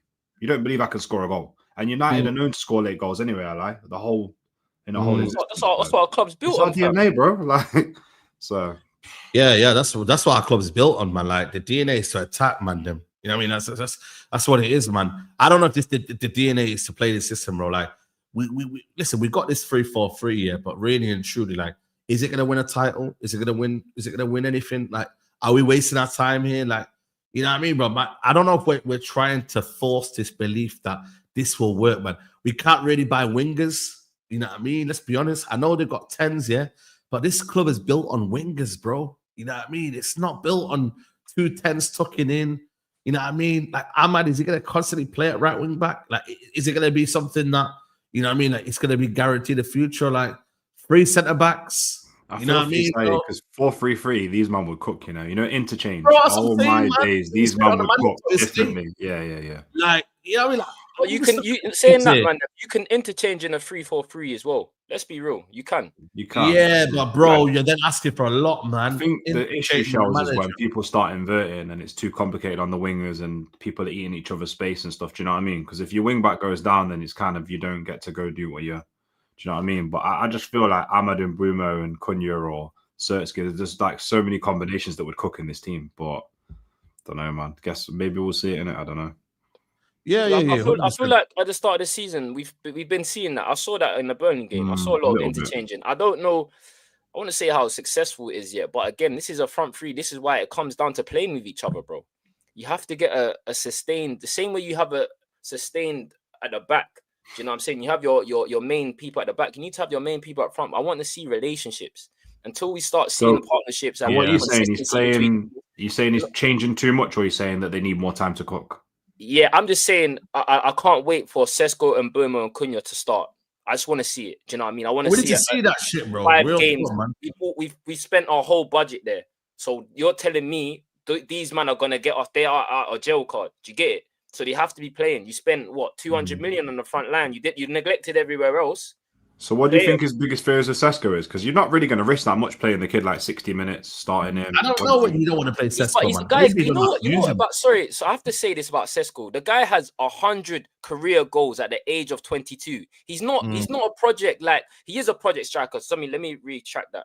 But he's coming with experience. He's not Højlund, who's just played 1 season. He's played 2 seasons in the Bundesliga. He's played 1 season in the Austrian Bundesliga, and he's played for his country as the main man for years now. He's not. Yeah. He's been on the agenda of top class for 4 years. Put it down for a big boy team as well. Leipzig's not a bottom table team as well. He's held it down. Play him, bro. Yeah, it's crazy, man. It's crazy, bro. Like we got him there, bro. I don't know what the plan is for Sesko. Like, people think give him time and that, which I agree. I think he needs time, yeah. But at the same time, it's like, man, them want to like bubble wrap him and that, and just be like, yo, man, he's a young player. Like, he's 22, man. He's still like, he's played 100 career goals. Sorry. Yeah, 100 career goals. You just said there, like, he's not someone that, like, I feel like it is time to develop and understand the league. I hear that, but at the same time, bro, like, man can't play him against Burnley. Man can't, you know what I'm saying, bro? Man can't play him. Yeah, but you've got the perfect combination. You can play Mbeumo or Cunha and Zirkzee in the 10s. You can rotate them 3 in the 10s. So if he plays with Zirkzee is like Martial. He'll only add to your game. He'll hold the ball up. He'll bring you into it. He'll secure it. Do you know what I'm trying to say? He'll take the pressure off you. Like, I don't think Sesko needs to be majority of his game dropping deep and having to hold the ball up much. He can do that. But I think Zirkzee can do that, and then he can break. Because most of the goals I've seen with Sesko when you're watching him, Saeed, is like him kind of not channel running, but kind of getting in between the lines and kind of getting that half space. And that's where his strength is, isn't it? Do you know what I mean? And he can slap a ball as well, innit? He can finish. So yeah, he can finish, man. Bro, I'm gonna watch him tomorrow anyway. I think they're playing Sweden tomorrow.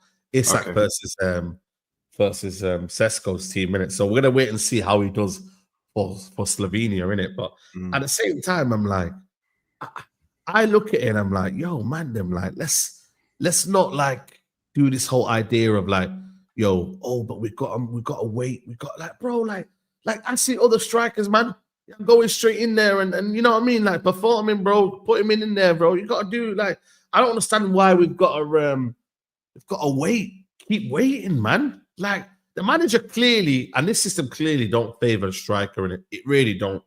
Let's be honest, bro. It don't, bro, because we don't play through our striker, bro. Let's be honest. I'm not hearing this. Look at Ekitike goes straight in. Look at Ekitike.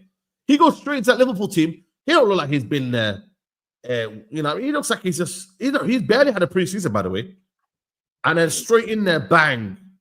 But I told man to get Ekitike. People were like, nah, he's unproven. If Sesko did that at Liverpool, you'd be saying the same thing about Sesko. No, but I was genuinely that high on Ekitike. Ekitike would have died here. He would have died here. But listen, cool. You say the system ain't built for a striker. Amrin's whole success has come from Gyökeres. So, you know what it is, we need to see it. We ain't seen it, bro. No. I feel like it's an Amrin, though. No, I do feel like this system can favor us. I don't think it's the system. I think it's how he's playing the system. That's what I think it is. Because like you've got 2 10s, 2 wing backs, and a striker on. So like when we say that, like positionally wise, you've got 2 10s to create for a striker or to make space or to draw players towards them. You've got wingers to, do you know what I mean, spread the pitch. So like you've got 4 guys behind the striker trying to make something happen. So like it's the way you're playing the system, innit? Because Glasner does not play the system like that. Bro, Mateta, bro. This is what I'm saying. We should have got Mateta, man. He's eating. Listen to me. Mateta was the guy, bro. This is what I'm saying. Like, and this is where I kind of have to maybe blame the football club rather than Ruben Amorim, because I'm like, the football club have really bought this Sesko. But again, you brought Sesko into a team that you might not get the best out of Sesko. Listen, it's still early on here, but like they bought him clearly for the football club, but not really bought him for the system. So therefore, what happens now if say now Sesko's not scoring in his first 10 games, it's a bit embarrassing for the football club, isn't it? When you look at it, your star man ain't getting game time. He ain't really scoring goals. He's on a bench. You know what I mean? Like he then starts to get, his agent starts speaking out, and all of a sudden, it can get toxic in it at United. All of a sudden, that's why I'm like, yo, football clubs should be working, and Jason Wilcox should be talking to Amrin and saying, yo, what are we doing to get the best out of our players, man? Like we bought him. You wanted a striker. You were crying out for a striker. Remember, he cooked Hoyland. Remember, see what he cooked Hoyland. He said we needed a target man. Ain't Sesko a target man? Man, them. Are we saying that Sesko isn't a target man? He's not the most elite in the world, but he's got more than enough. For me, he's like a 7 out of 10. He can do more than enough. Yeah. You got what I'm saying, man. Them. So I don't know why all of a sudden, like we change our stance on things. I don't get it. I really don't get it.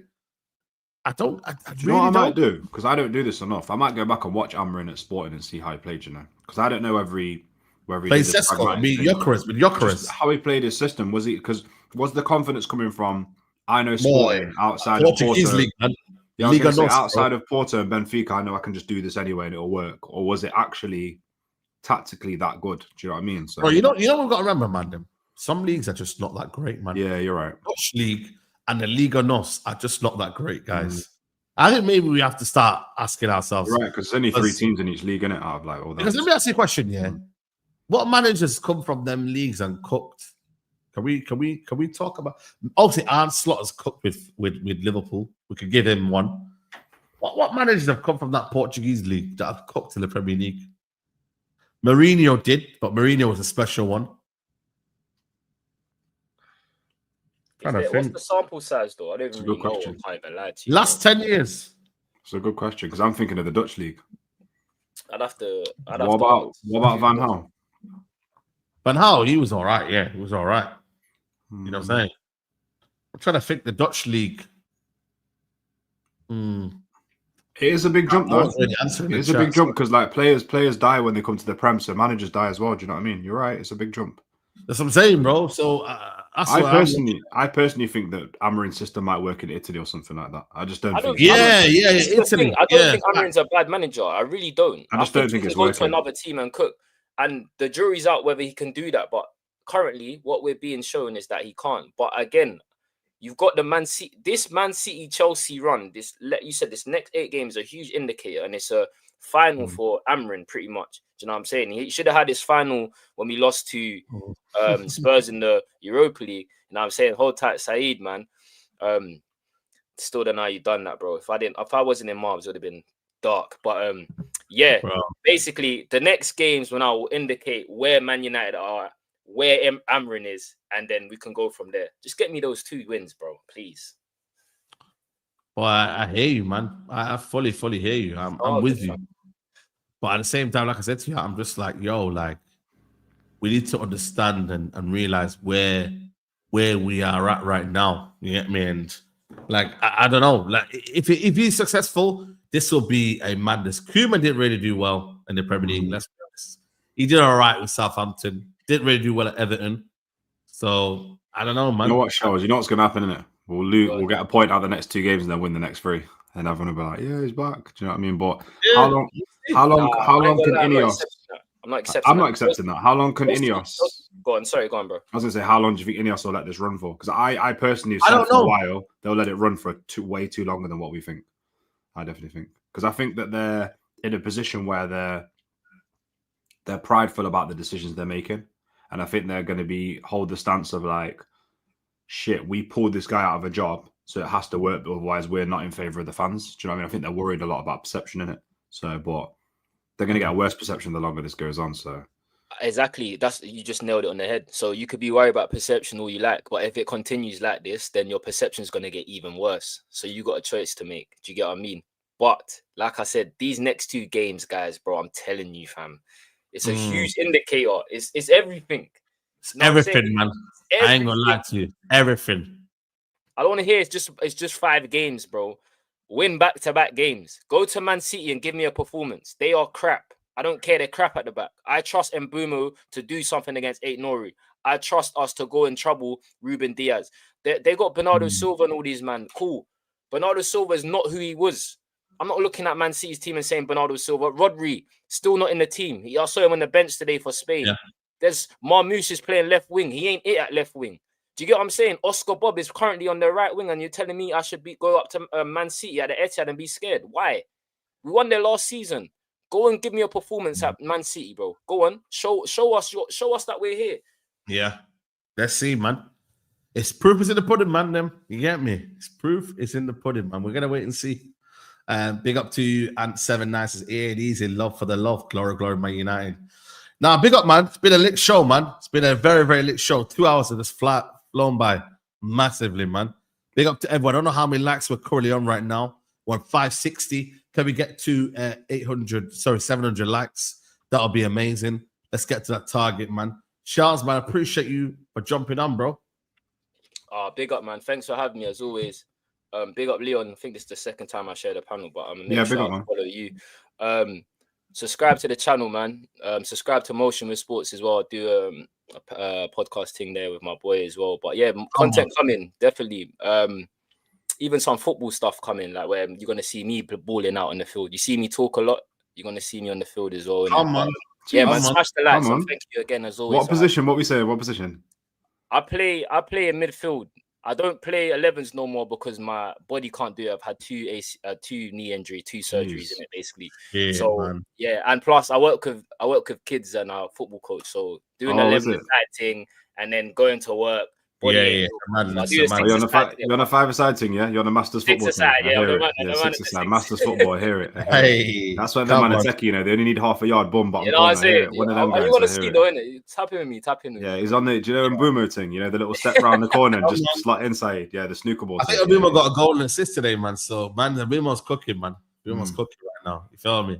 But big up to you, man, Leon, man. Love for jumping on, bro. Always. No, man. Bro. Love to you, man, every time. Do you know what I mean? The opportunities you give people, the channel you've got here, do you know what I mean? And 200K, inshallah, real soon in it. So big up, man. Do you know what I mean? And respect. People know where to catch me. We're just doing a run club thing, man. We're just fit. We're just doing a half marathon end of the month. And we're just doing positive shit with positive people. That's what we're on. But Jamal TV, people, if you can't find it, type in. Leon, where you based, bro? Nottingham. Oh, okay. Yeah. Where you, London? Yeah, I thought you said run club. I'm all about well-being and stuff. That's my job in it. So I was gonna, but yeah, myth. I'm thinking. I come down quite a bit anyway. I go to the run pack guys and Birmingham. So I'm active. Yeah. Chop it, just shout me. But yeah, no, Saeed, big up yourself, man. And do you know what I mean? Just hang in there, man. Do you know what I mean? This season, I'll try and give you the advice. I give him the same advice every season. Yeah, try not to do the game to game emotion thing, man. It's too much. Yeah, man. Look for the improvements on the pitch. Yeah.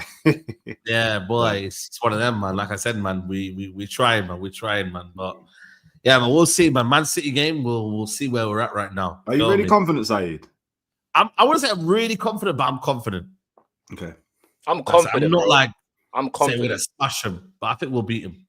Do you think City are in a position now that if we get, dare I say it, a couple of goals, and do you think they'll fold? Like, what do you reckon? No. Yes. It's never that thing.